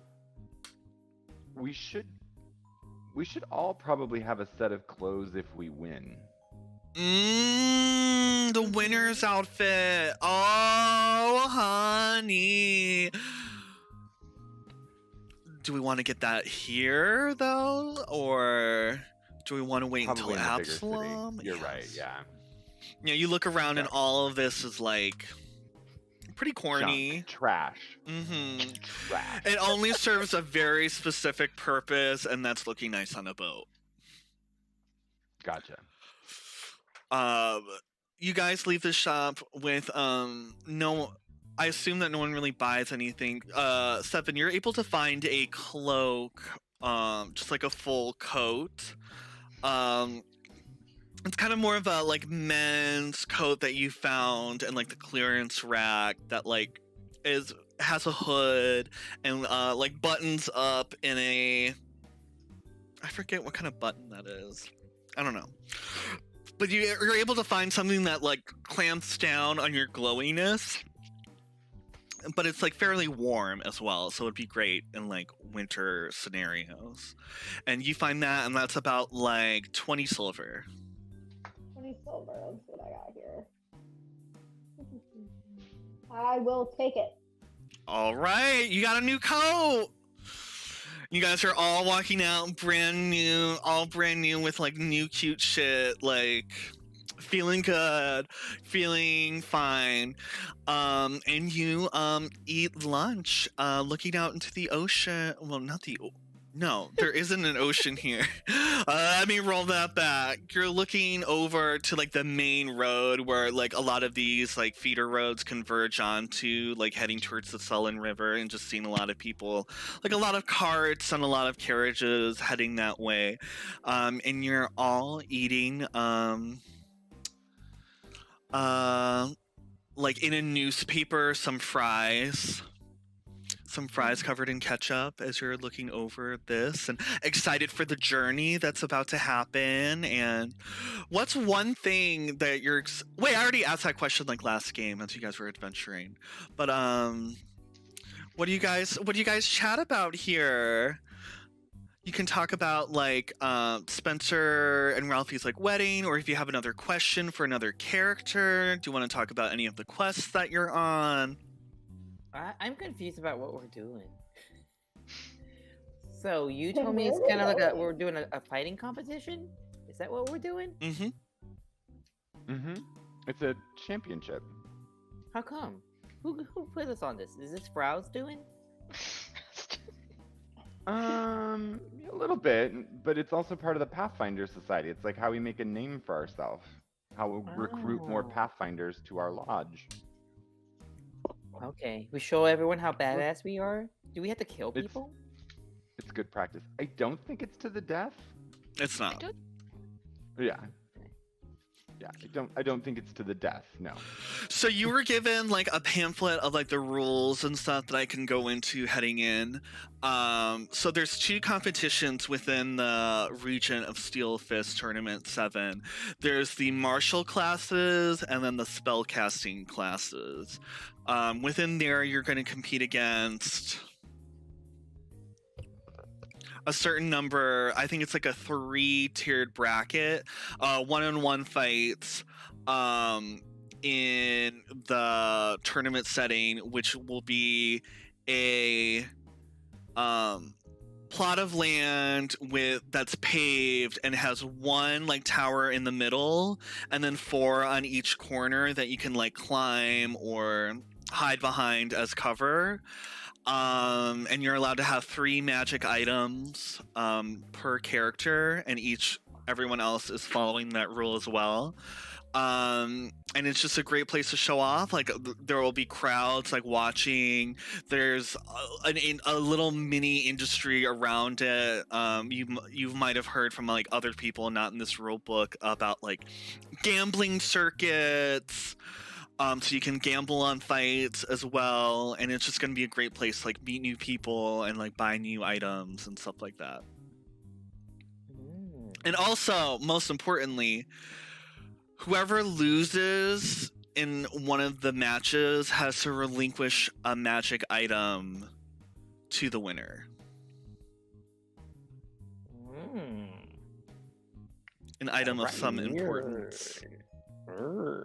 Mm-hmm. Okay. Does any of us know more about Absalom? You So can we roll for like, it. Get there and be prepared. Yeah, absolutely. Roll for it.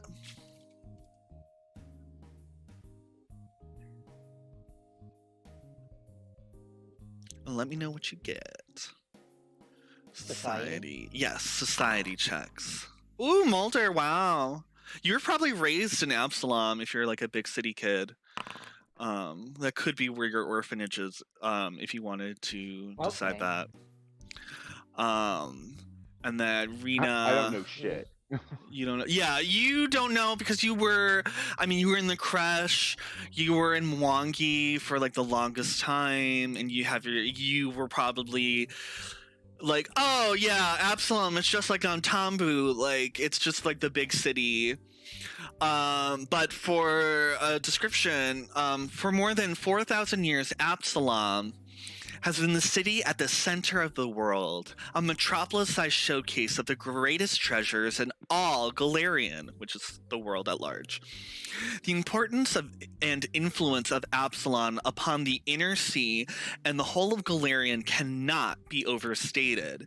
The city not only holds a key strategic position for both commercial and military endeavors in the region, but encompasses the site of the ascension of 4 deities and claims to have been founded by none other than the last Aslanti, the god Erodin.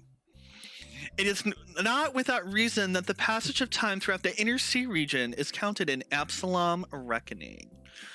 So it's an island in the Inner Sea region. So your guys are going to take like a ferry to there afterwards. No, it would just go. It would just go all the way to Absalom.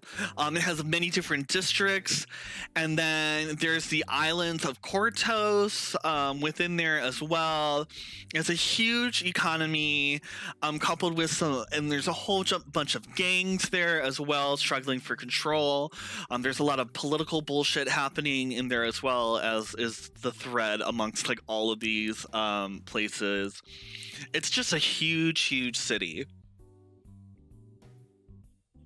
It's kind of like the Waterdeep of Pathfinder.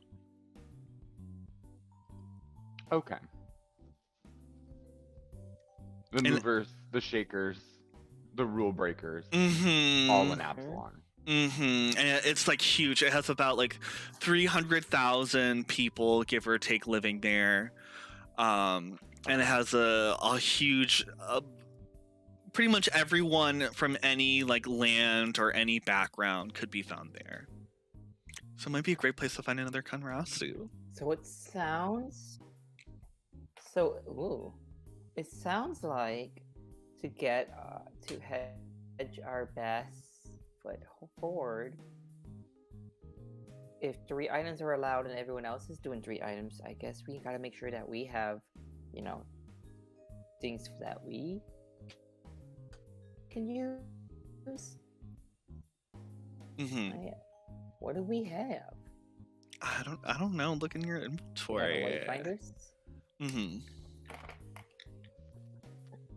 I've got the salve of slipperiness and a bloodseeker beak. I've got a dazing coil and sea touch elixir. And a cute shark tooth necklace that I don't know anything about. I also have a striking rune. Oh, that bead lady might have known about it. Yeah. She might have. They sell, shark's tooth stuff. Yeah, and note that you guys are not going to be fighting at the same time. So you could swap it around. Like, okay, now you can borrow the striking rune. We just need to run to like a blacksmith. And you also know that there's going to be so much like press around this too. You got to also think about like how you guys are going to present to yourself to like the wider public. And a lot of people are guests in the announcer's chair. Like if you know the person who's fighting, you will be able to sit in the announcer's chair and like kind of describe the battle going on. And do an Arcana check with that, everybody. An Arcana check or any other kind of check you think to kind of learn more about the announcer's chair.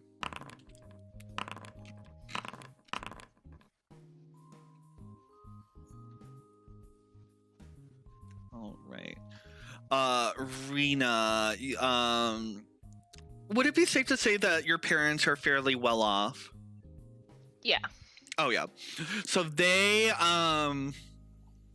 you possibly have seen one of the previous like Regent of Steel Fist tournaments before, and you know that there's some controversy because the people in the announcer's chair like co-narrating with the announcer, the Steve Madden of it all, they sometimes have slipped buffs and boons because they are closer to the battlefield than like the rest of the crowd. So there might be some trickery there. Yeah. I mentioned that to everybody. I'm just like, it's kind of known that like people might use the announcer's chair to like cheat sometimes. So Well, just keep maybe an we eye should on get who's in there. Get it in good standings with them so that maybe they can help us cheat. Oh, we also have that boon. Yeah, from Kyrgyz. I think that's our Yes. ace in the hole. I don't think we should try to cheat in any way. That only will be bad. Yeah. I think if we think we've been cheated on, then we just call in Kurgan. Oh yeah. That's what I'm thinking too.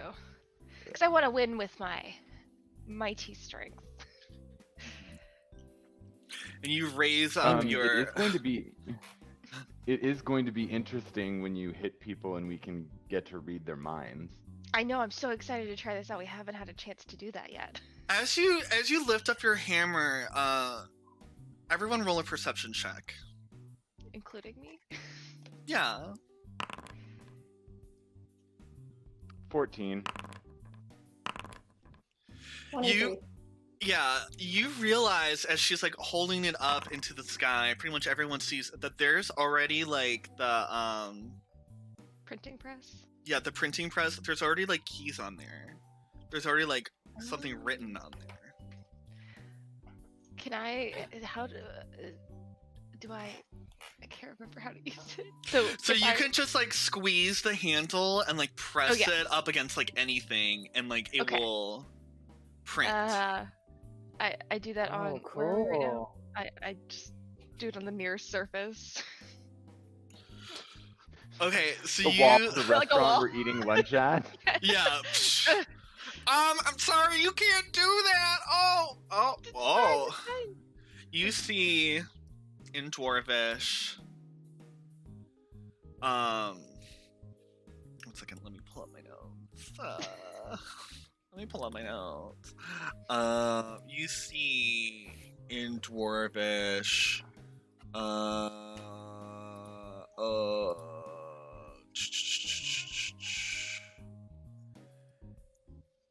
You see written in there, Kelly, you with my own hammer. Oh. And you know Kelly as her cousin. Oh fuck.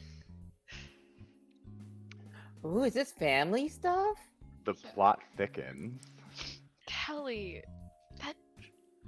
And you can tell me what your relationship is with Kelly. Kelly and Rena never got along because Kelly was the perfect little like they were just so proper and good dwarf, good librarian dwarf. But I always knew that like it was all a facade for like trickery and sneaky bullshit, and I would try to call them out, and oftentimes people would make it seem like because I was just so loud and destructive that like no one believed me. And Kelly always like would blame things on me that weren't my fault. People wouldn't believe me because they're like, "Oh, Kelly's so good. Like she wouldn't have broken that glass. It's got to be Rita." So definitely not a good relationship. And played into a lot of Rita's insecurities. But is it like my cousin? Sorry, I guess. It's the cousin who's the daughter of the uncle who's hammer. Yes.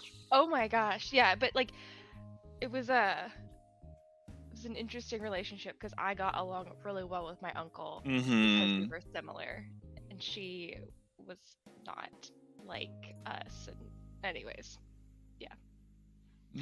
So like a dark shadow, like darkness kind of comes into Rita's eyes as she's starting to kind of put pieces together, and she's just like, fucking Kelly. Fucking Kelly, fuck Kelly. And somehow Spencer has like that recorded. Fuck Kelly. Fuck Kelly, Spencer. Yes, we're gonna go and we'll figure it out. My revenge will be sweet. Sweet. And served cold. You guys like head back to the caravan, and then you take another what? Because it's gonna be served cold pressed. Cold press, baby. That's not a panini press. That's a print. That's a printing crush.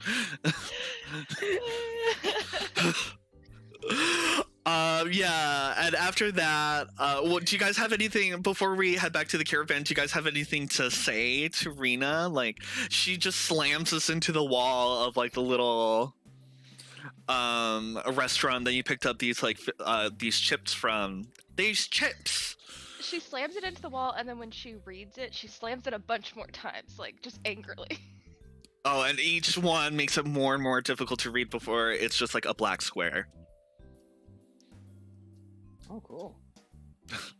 Yeah, that's very Mulder's aesthetic. Yeah. That was very goth.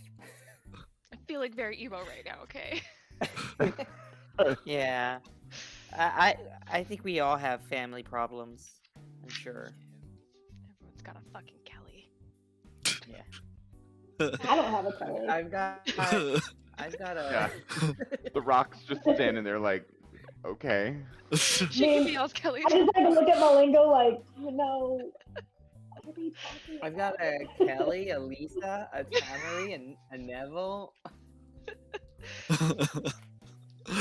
Oh. Better she gets it out of her system now than when we're on the boat. I also kick a little pebble into the ocean, the river. I'm sorry, I put ocean, I put like beachfront, like living, and it's confusing everybody, but sorry. Excellent. You guys head back to the caravan, and you guys wander into sleep. Unless you guys do something else, then let me know. And then guess where we're at again? Sleeping time? The plane of shadows. Is that what it is? Maybe. I don't know. I don't know. What are you talking about? Like. So again, we find yourself in just pure emptiness. Okay. Forward. And I'll say Marco, and I'll hear their voices and go. Paula! Left. You fall down. Infinite abyss. Dang. Okay, so I guess we gotta go right. I mean forward. Yeah, I was about to say like. No, gonna do that's it what you again. did the night before. Does anyone else do anything that night? I'll read some of my romance novel that I Okay. picked up that I don't understand as a romance novel.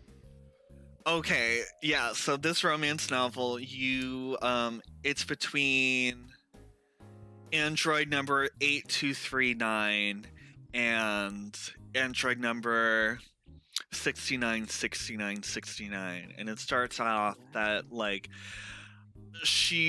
this android just had like some weird kinky punishment for like when they previously mated, they got their like nanite juice like all over like the cafeteria, and then made like the head android was like eating soup, and then they accidentally had like the android like nanite, and so they had some like spanking in front of the supercomputer, which is just a big face in like the middle of like a round like control room, and that's like the leader of this like spaceship. It's this giant like face grafted into the spaceship itself, so you're pretty much living in the body of another like pseudo android, and there's just giant face just watching this like all go down. It's like, yes, that is your punishment.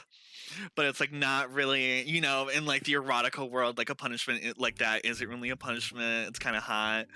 So it was like, oh no. Use those safe words. Yeah, 6969 is like, oops. And it was all part of her plot. And so you're just reading this all as like fact. Like, oh, this is how it was on the spaceship. Okay, like. Yeah. I have some like burning questions because I think that this narrator is very unreliable because nanites are not juice and it's not a fluid that can be exchanged. And the mother computer, I'm having like some short circuiting confusion. Rena, you see that Seven is reading this book, and like it's exciting. I would imagine it would be exciting for you to see another like book reader, especially an erotic book reader, like. Oh, for sure, especially like out in the open, Oh, I remember to 7, and it took me such a long time to feel comfortable reading like that sort of stuff in public. So good on you, like for real. Like live your truth, man. Because like I used to be so nervous, and now I like, obviously like it's still sometimes weird when you're on like a train or a caravan and you gotta like hide it, But now I feel a little bit more empowered to show my stuff. So she takes out one of hers too, and it's just like I just like look at her. I'm like, I really don't feel the need to hide it. The lighting is here. It's good now. It's not too loud. It really is the perfect time to read. Yeah. Do you ever like, when you're reading this stuff, do you ever like have to like go cool yourself down or anything? Like, in public, because it's kind of weird if you're like. Yeah, on the dust jacket it said that it can overheat your motherboard, but I'm not really experiencing any type of. Oh, you're probably in like issues. the like foreplay part of it, so.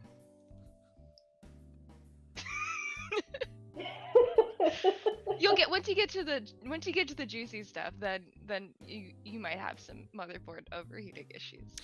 Malinka, you're hearing all of this as you're like sunning and like through your res, and like Mulder's there too. Like this is all within the caravan. I also want to note that like Rena thinks that they're both like she does not realize that Seven does not know. Like this is like a conversation where both parties are like completely having two separate conversations. Yeah, absolutely. Like Rena's like, yeah, this is a good conversation. Like we understand each other. And in like some weird way we kind of do because we both are just like off base completely. I love that for you guys.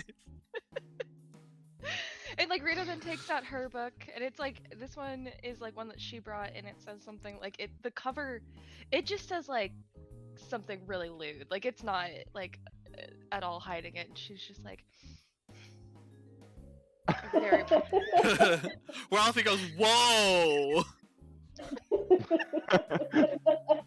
What the fuck is that? Do you want to borrow it after I'm done? He looks both ways. And Spencer is just sitting there watching him, like. Maybe not. We'll just. It might just end up near your stuff when I'm done. It's fine. Spencer goes, Malingu is tending to the eggs. The yeah. little titmouth eggs. Oh yeah. So you have your like sunbathing, and I imagine you have your eggs out there too, just so you could, because you're concentrating the heat and like the warmth from the sun, and like the eggs are there. What is Malingu thinking? Is he excited? He's very excited. What does he hope? Oh, go ahead. He's just really excited to go to this big city that he's never been to before, and the sheer thought that maybe there could be more Konrasu to speak to, because there's this new weapon that he has. Like, he needs to find other people that are Jerishal oriented. As a matter of fact, like, can we try a meditation to it? Hell yeah. Hell yeah. So you're trying to communicate with, like, through like the I aeons. mean, I just got a new tattoo with this new Eon, and I've yet to even use this weapon that I now have a pretty big investment in. Oh yeah. From my spiritual side. So I guess I'm just looking for some kind of communion with that Aeon for guidance. So are you trying to get to Jerishal or Kirkamoth? Jerishal is the tattoo that I put on myself. Yeah. Yes. Yeah. Let's go with that one. Okay. So you start to commune, and you find yourself spinning through a void, and getting closer and closer to a golden city, and this is called Axis. And let me let's see, I want something.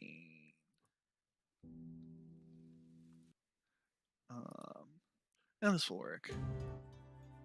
You're coming through like the clouds parting. You see this giant golden city amidst like beautiful golden clouds. Things are spinning around in the earth in perfect harmony and order. Things called axiites, which are really hard to like describe to a mortal being, but you just see it and you understand it as something sort of axiite adjacent. And you go further and further, and you go into the observatory of Jerishal. You see this 12-foot tall woman, resplendent in golden armor, not unlike Wonder Woman's armor from the sequel. And she's looking through a giant telescope. And you see another axiite, which is, this one kind of looks like the old depictions of angels within the Bible. That's like an eye with in the middle, and spinning around it is a ring full of other eyes and just energy like pulsing out of it. Something that's like completely unfathomable and like mind melting towards a mortal. You just take in like, oh, okay. Hey, Tim. No big deal. Yeah. Malingu, hello. Hello. What's up?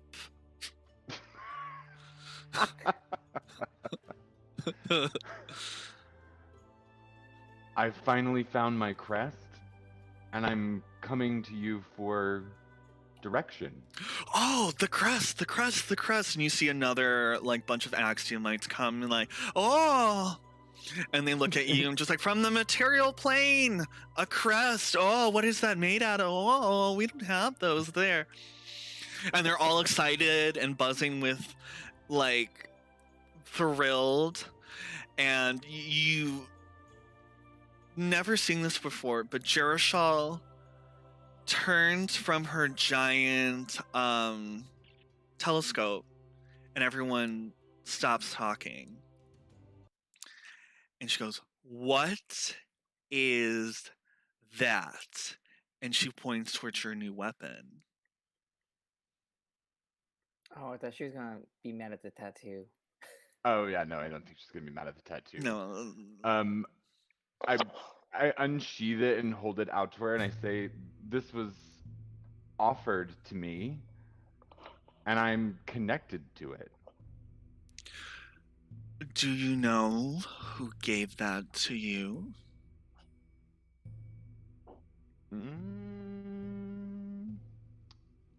I don't think he does. Okay. I don't think he does. I think he was just really interested in it and went for it. She goes, "How dare you bring this into my halls!" And as you're standing there, your weapon becomes alive, slams down into the ground, and coming from it, there's a darkness, a purple, and it's like simmering up into the atmosphere, and all the Axumites go, "Oh, I don't know what that is!" Oh! And they spin around, and Jericho goes, she collapses, and you're back into this reality. And you return to the conversation that Rena and Seven were having about their books. Is the weapon that I have messed up? No, it's there. It's chilling. Is it covered in Well, blood? it's not, because you have to summon it. So it's not. It doesn't okay. exist until you will it to being. Got it. Okay.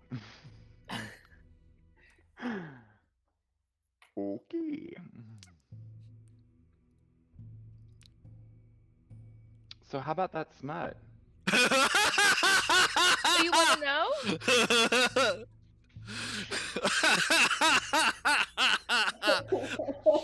Okay.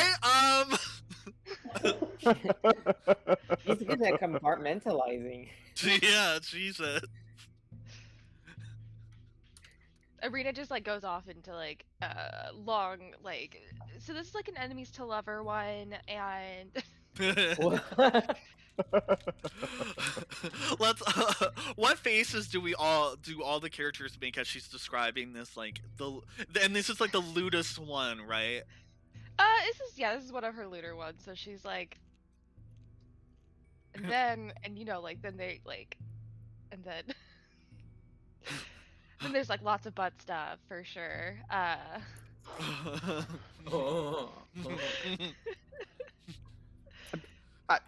I have one question. Yeah. Like, does it serve the fantasy of the mind? Oh, Or is it purely intellectual that you're wanting to read all of this? I mean, honestly, a mixture of both.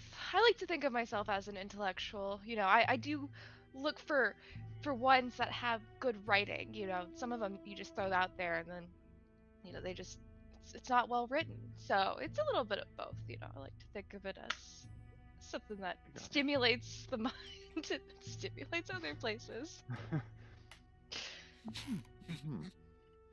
Oh wow. You see Ralphie and Spencer look at each other like,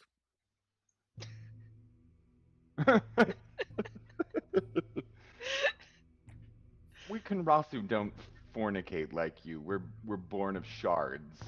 So this is an interesting pastime that you have. I wonder if I can find any Kenrasu erotica. Yeah. And I wonder, now this is an intellectual like thing.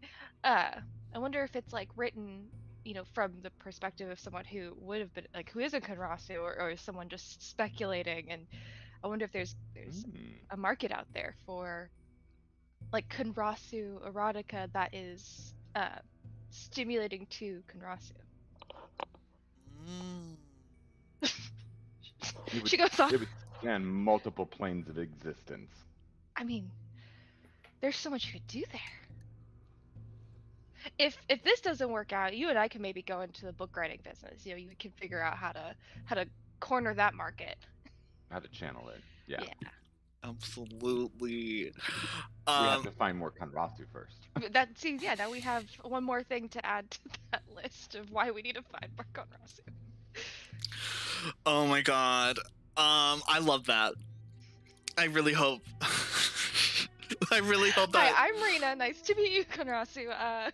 How do you fuck? Like. Can you tell me about your deepest erotic thoughts? And if at all possible, speak about them in great detail, as I'm going to take notes. I cannot wait. I'll add that to the quest list. How do Konrasu do it? You guys arrive at the boat. You finally arrive at this little tugboat.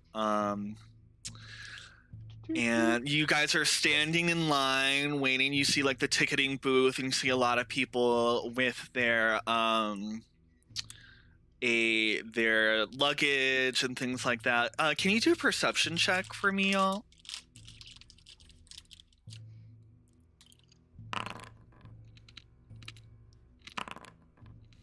$25. Okay. Malinka, you instantly notice no.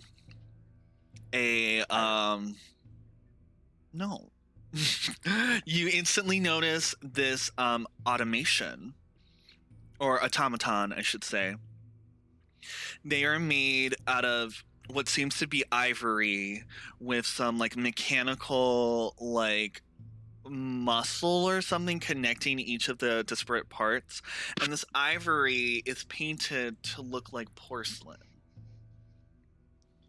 And standing next to them is this really ravishing like 40-year-old gentleman in like the nicest suit you've ever seen, standing right next to that person. Mr. F. And then What? What was that? oh wait.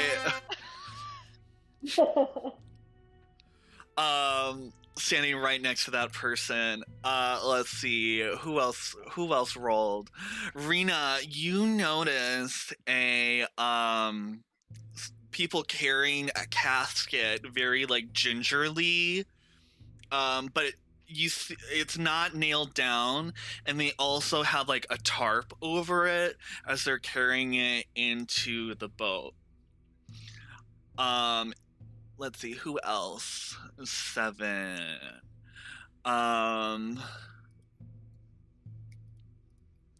7, you see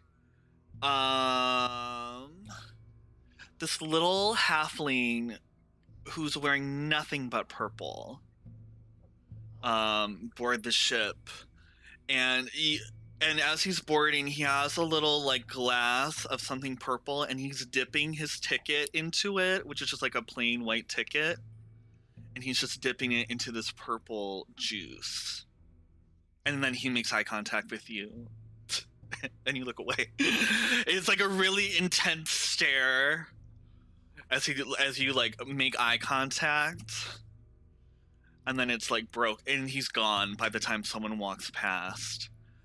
Okay, so we've got Rena saw someone. Mulder, you see, and this is probably the first time you've seen someone like this, you see a devil walk by, and she is dressed in like the finest like boat wear ever, and she is holding a crystal and talking to someone. She's like, well, I don't care if their head was ripped off. You have to follow by the rules. I mean, this is a PR nightmare. And she looks over to someone like carrying like tons of her bags. She's like, oh, yes, dearie. Yes, just put it there and don't drop anything or there'll be hell to pay. And she's bedecked in all red. She has like red skin, like purple, like a short purple, like curly, shoulder length haircut, horns. So like really goals for you. You see the boat conductor is this cute little rat folk, and he's talking to like the ticketer and like, oh, all right, is this going to be like an easy trip? We don't really have anyone to protect the ship though, so I feel really, I think it's a risk to depart without anyone guarding. And the ticket salesperson goes, yeah, and I mean, we have to have the ship depart. I mean, and they whisper and they go, oh, him, and they point over to that person that you noticed earlier. And they're like, oh no, we can't. We have to like depart. Oh no, don't repeat. And they're like, what are we gonna do? What are we gonna do? Like, we can't So just... we heard this? Oh yeah, you heard that they're having this issue as you're standing in line. Okay. And eventually you like walk up to like the ticketing booth. And they're like, all right, business or... Malingu, I'm here to protect the ship for free passage. Yay! Yes. Yeah, we all are. Oh, what are your so I'm just sitting here.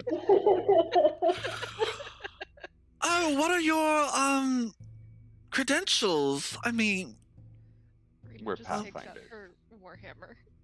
oh, that's a good one. Pathfinder thing. Oh, you're Pathfinders. Pathfinder. Oh, how, And the back.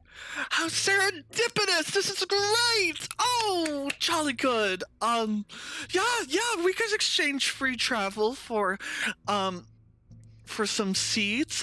Is it okay if you're in the workers' seats? Just some cots. We'll pay you. Even better. Yeah, we'll pay you like room and board, and oh, how wonderful! Oh gosh, this was so scary. We have some very important people on board. Like the purple guy. And that hell lady. You guys look over and you see the purple guy in the window just staring, and the purple guy just slowly like crouches down, not breaking eye contact. And they're going like, and then the conductor goes, yeah, that's kind of why I feel like we need the protection here. Protection. Yes. Oh wait, we need to protect y'all from him? I thought he was an important person. I don't know who he is. But He's anyway, like- I'm the boat conductor, Timothy Mouse Friend. A pleasure Hi, to meet Timothy. you. And it's a cute little like portly mouse, like white fur, like a monocle and like a big hat. Just bedecked in all of what you expect to be like a conductor, but it's a boat, so it's kind of like a clash. Kind of not, but kind of is. Yeah. Kind of not, but kind of is. He's like, oh, how wonderful. Right this way, follow me. And the ticket Is person. Mr. F on the boat yet? Mr. F. Who told you about Mr. Are you asking him? Yeah. Ah, don't repeat. I don't want this to repeat. Okay, there we go. He goes, who told you? You guys don't know who this person is yet. They just see that it's just a really handsome, like a rich as fuck man, followed by an this automaton. Ivory porcelain painted automaton. Mm-hmm. Like closely No, following this man. And you guys could do like a society check, as well to see if you know of him. Oh, Can I also do a society check to figure out where this song is from or this clip is from? What clip? It's from Arrested Rena. Development. Rena. So Rena, you are really damp. And you critted, and it's a 30, so this is like godlike. Like you're meant to know this information. So let me tell you. This guy, and you might have encountered him depending on where you're from. I'm imagining that you're from like a more technologically advanced place. And you know him to be from a technological center known as Geb. Wait, let me make sure I'm referencing the right place. Pathfinder. Let me change this music to. Oh, he's down in the he's down south, like past the Mwangi expanse. No, Almost, I yeah. was wrong. Oh, I was wrong. I referenced the wrong thing. Let's see. Let's see. Yeah, I think it is. You remember him from a specific place. I don't have it written down right now, but it is a place known for like its scientific advancements, which explains this porcelain automaton. But you've never seen an automaton like built to look nice. This is also from. Oh, you recognize him from Alkenstar, which is created between the arcane wars between Nex and Geb, and this was a surrounding region. And it is beneath the shadow of Dongan Hold, a dwarven sky citadel sealed by its former occupants to prevent it from becoming a prize handed back and forth between the two warring powers. And this is like a dwarven fortress, but a renegade engineer named Alkenstar fled from Next to avoid criminal charges, and he found this like floating city, this hall, and he rebuilt it to Alkenstar after his name. And it's like a very technologically advanced city. It's very steampunky. And this guy is known to be a weapons dealer within that city, and that's how he gained and amassed his fortune. But there is so much surrounding him and so much sketchiness and like deaths, accusations, wheeling and dealing, like trading like government secrets between like different like monarchies. And you remember one dinner party your parents hosted, he was there. So you know him. And he goes by the alias Mr. F. it's gonna repeat. God damn it! I thought I took off the repeat! Why? Why? I took the repeat thing off. Okay, whatever. Mr. F. So I'm just gonna need to remember to start and stop it myself before it just goes on as the new background music. So yeah, so that's what you know of him. He's from Alkenstar. The remade Dwarven Dongan Hold. Okay. So we How do you saw. spell So I that? also saw the casket, right? Yes. That was being carried in. Okay. All right. She doesn't say anything about this yet to her group because she doesn't know who's around to hear things. She didn't like Mr. F. Mm-hmm. But she was also like a kid. Oh yeah, he was just this. He probably kind of like scared you. He has like this, even though he's very handsome, he definitely has this dark aura around him where you just instantly just know that he's done some shit. No, he's a vampire. And as he's like walking in, you see like you see that the devil lady notices him. You see that the purple person is watching him from that window. He's back up watching. Like a lot of eyes are on him. Just like a circus. In the center of the ring. Yeah. And you better work. You better work, bitch. So as he's going in, the conductor goes like, "Oh yeah, here, let me show you to your room." Our security quarters? Are we the security team? Security? Oh no, I messed up. I deleted what I had. Wait.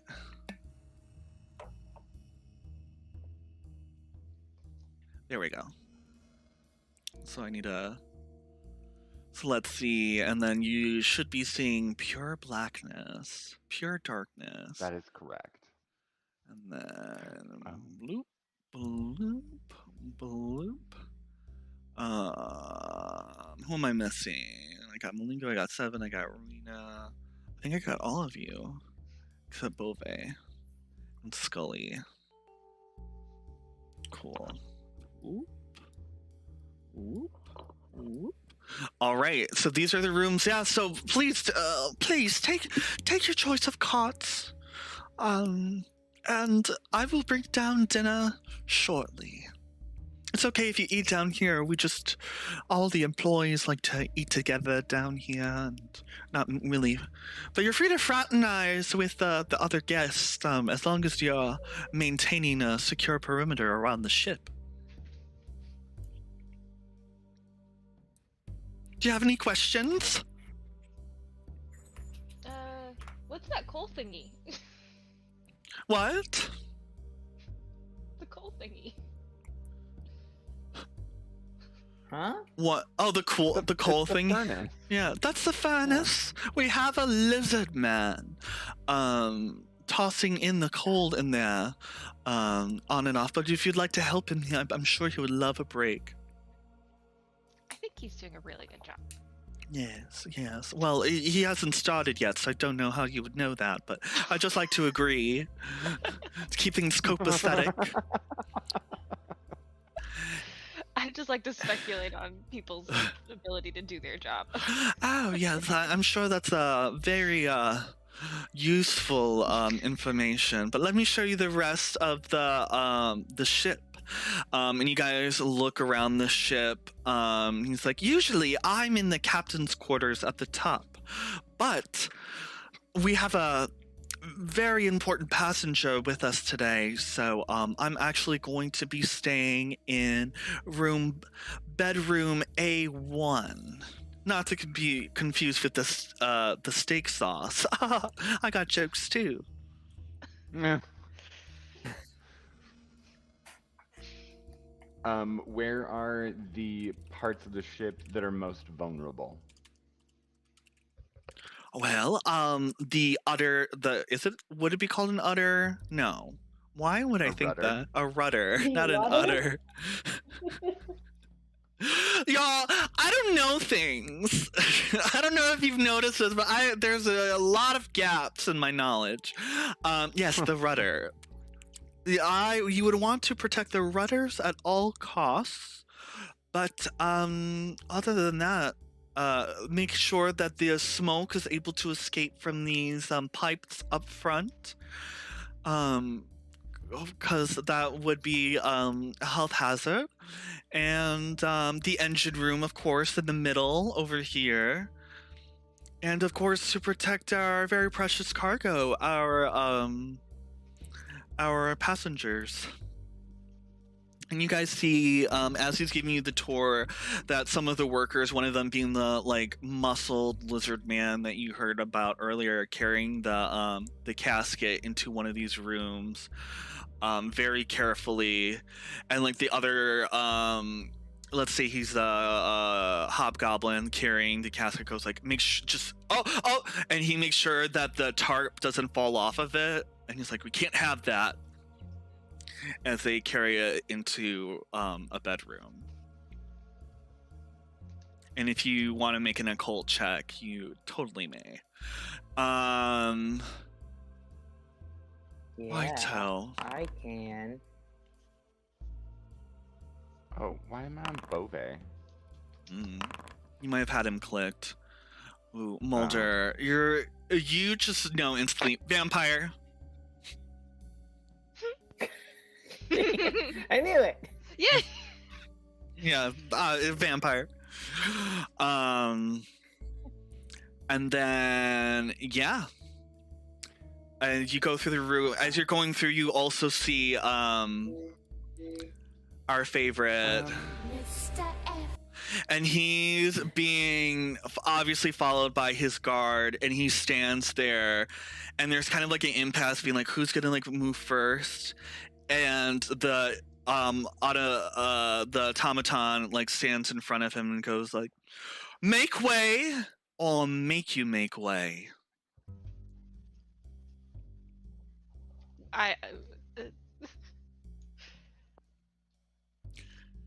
And he notices you, Rena. He goes, Rita's kind of skitters out of the way. Yeah. he just kind of like stares at you as they walk by. Does everyone make way for them? Oh, No. are we in their way too?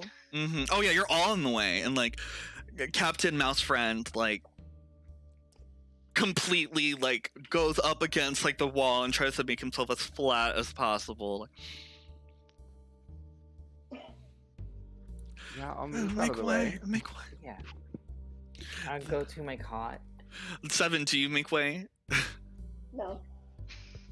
The automation, her hand turns into like a blade and she swipes down. She's like, I'm gonna give you one more warning.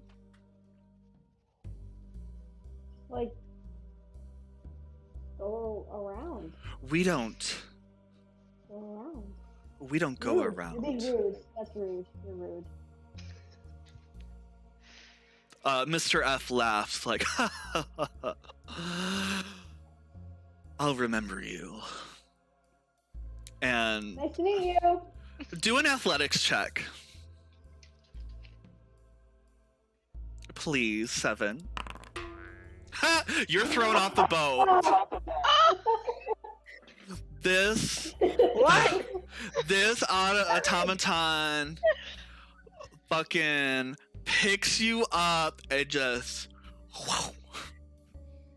right off the boat. Not the Do an boat. acrobatics check. I'll give do an acrobatics check for me. Oh yeah, you are able to pull out your grapnel just in time and grapple on to the side of the boat, and you don't fall into the water. And you guys see that happen, and they walk past with, and the automaton's head like turns, and you see the glowing eye watching you, kind of like an owl. It turns its head as it walks by, making sure you don't try anything fucked up. You're rude. That was rude. Rena's just like, oh my gosh, we're all gonna die. Not even 10 minutes on the boat and we've made enemies. Yeah. Damn, I love her. I'm gonna go get 7. 7 doesn't like being wet. No, that's Rena who doesn't like. Well, Rena's the one who doesn't like being wet. Yeah, Rena, how do you feel about like getting on this boat and then with someone so obviously nefarious? So the boat is fine because it's like a bigger boat, so like it's not awful. Like I'm not like freaking Get out. splashed. 'Cause, Absolutely. But she's a little like doesn't like going towards the edge of the boat. Sure, for sure. As you get, Mulder, you're going to make sure that someone gets back on the boat. As you're, we're ready to embark. So. oh yeah, you guys, they're getting everything ready. You're about to embark. Like your 7's like pulling herself up, and then you're approached by the devil lady. Ooh, She's like, why? She's like, well, aren't you a pretty young girl? A pretty young thing. I'm just gonna grab Mulder and just put him behind me. Oh, there's no need for that. I just Stranger danger. I just smelled a bit of death on you. And I was just curious, especially with that worm How'd of you yours know? around your shoulder. Oh, sweetie, it's my job to know. Pleased to meet you. I'm Samantha Brimstone, public relations for the 7 Layers of Hell. She hands you a card. I like Oh, her she's so already. professional. She's professional. Yeah. And it's What is- my name is Samantha Brimstone. I'm also known as the Scarlet Enchantress. Is the card hot to the touch? Oh, it's warm. we- It's very warm. It's like pulsating. Hot. And she goes like, Are you gonna I think I overheard you that you're a Mhm. Pathfinder. That both of you are Pathfinders. We are. We are. And where are you heading to, if you don't mind me asking? Absalom. Oh, are you participating in the Regent of Steel Fist Tournament 7 by any chance? She seems like, and she looks at 7, she seems like she is. We're trying to make a name for ourselves. Maybe that'll occur at the tournament. Well, as a public relations specialist, I know all about making a name for yourself. But here's the thing. I'm actually representing a Chilaxian warrior. I don't know if you know her name. She's from the Peau de Glace family. And she's going to be the youngest girl to ever become a Hell Knight. And I just don't really want her shine to be ruined. So, I'm sorry, what was your names? She looks at you with like fiery like eyes. Her eyes are always on. She has like a tail. She's a full devil, like not even tiefling, just like full devil.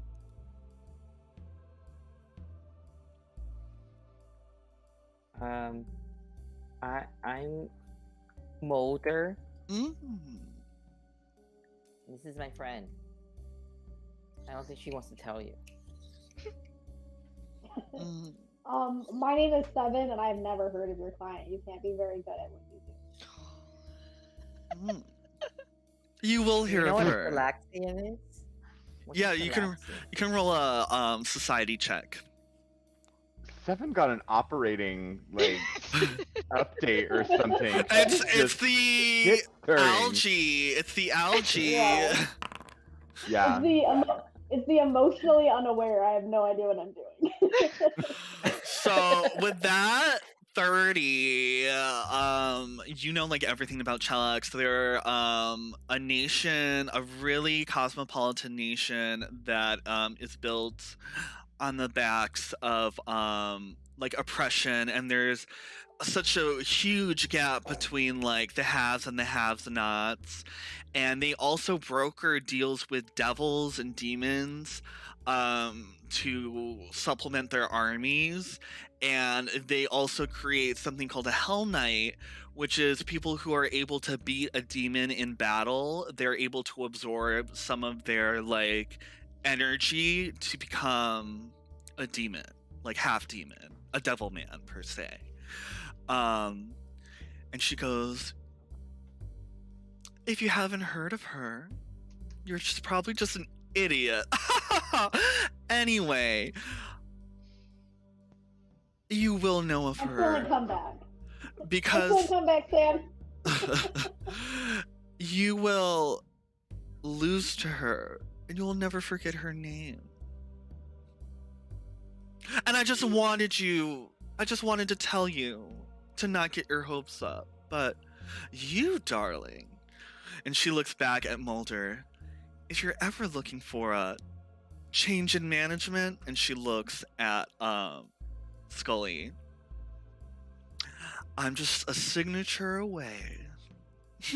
And she walks by, and you notice as she's like walking away, you see this man, this elvish man dressed in gold, like a gold elvish warlord armor, stop and freeze. And she goes, fancy meeting you here, Magister Dijon.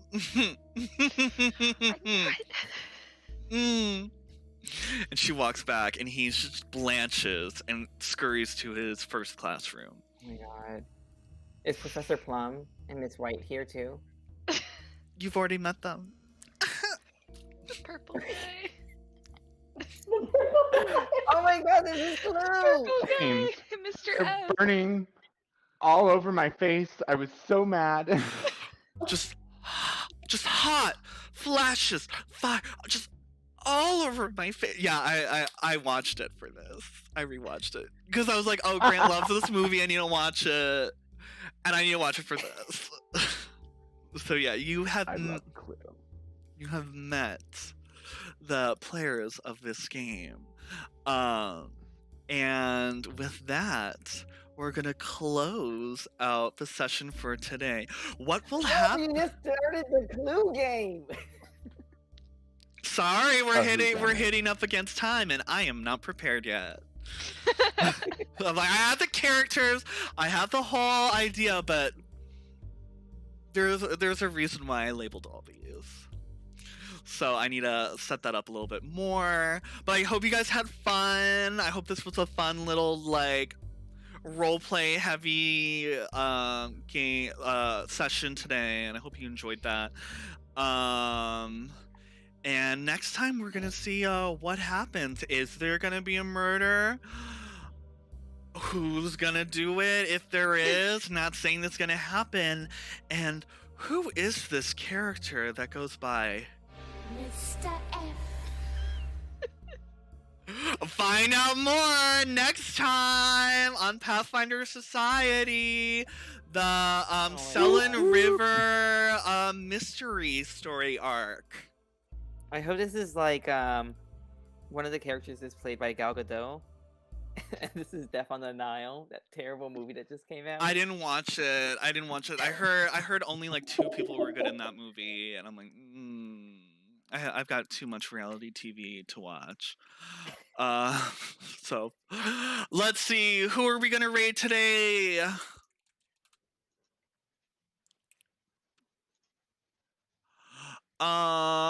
Let's do the Fantastic Worlds podcasts again. They've been on a lot, so we're gonna raid them. They're a fellow Pathfinder streaming podcast.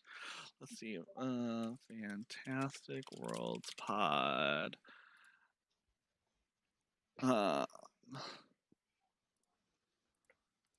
And I'm assuming we want to give them nat 20s. Mhm. Yes.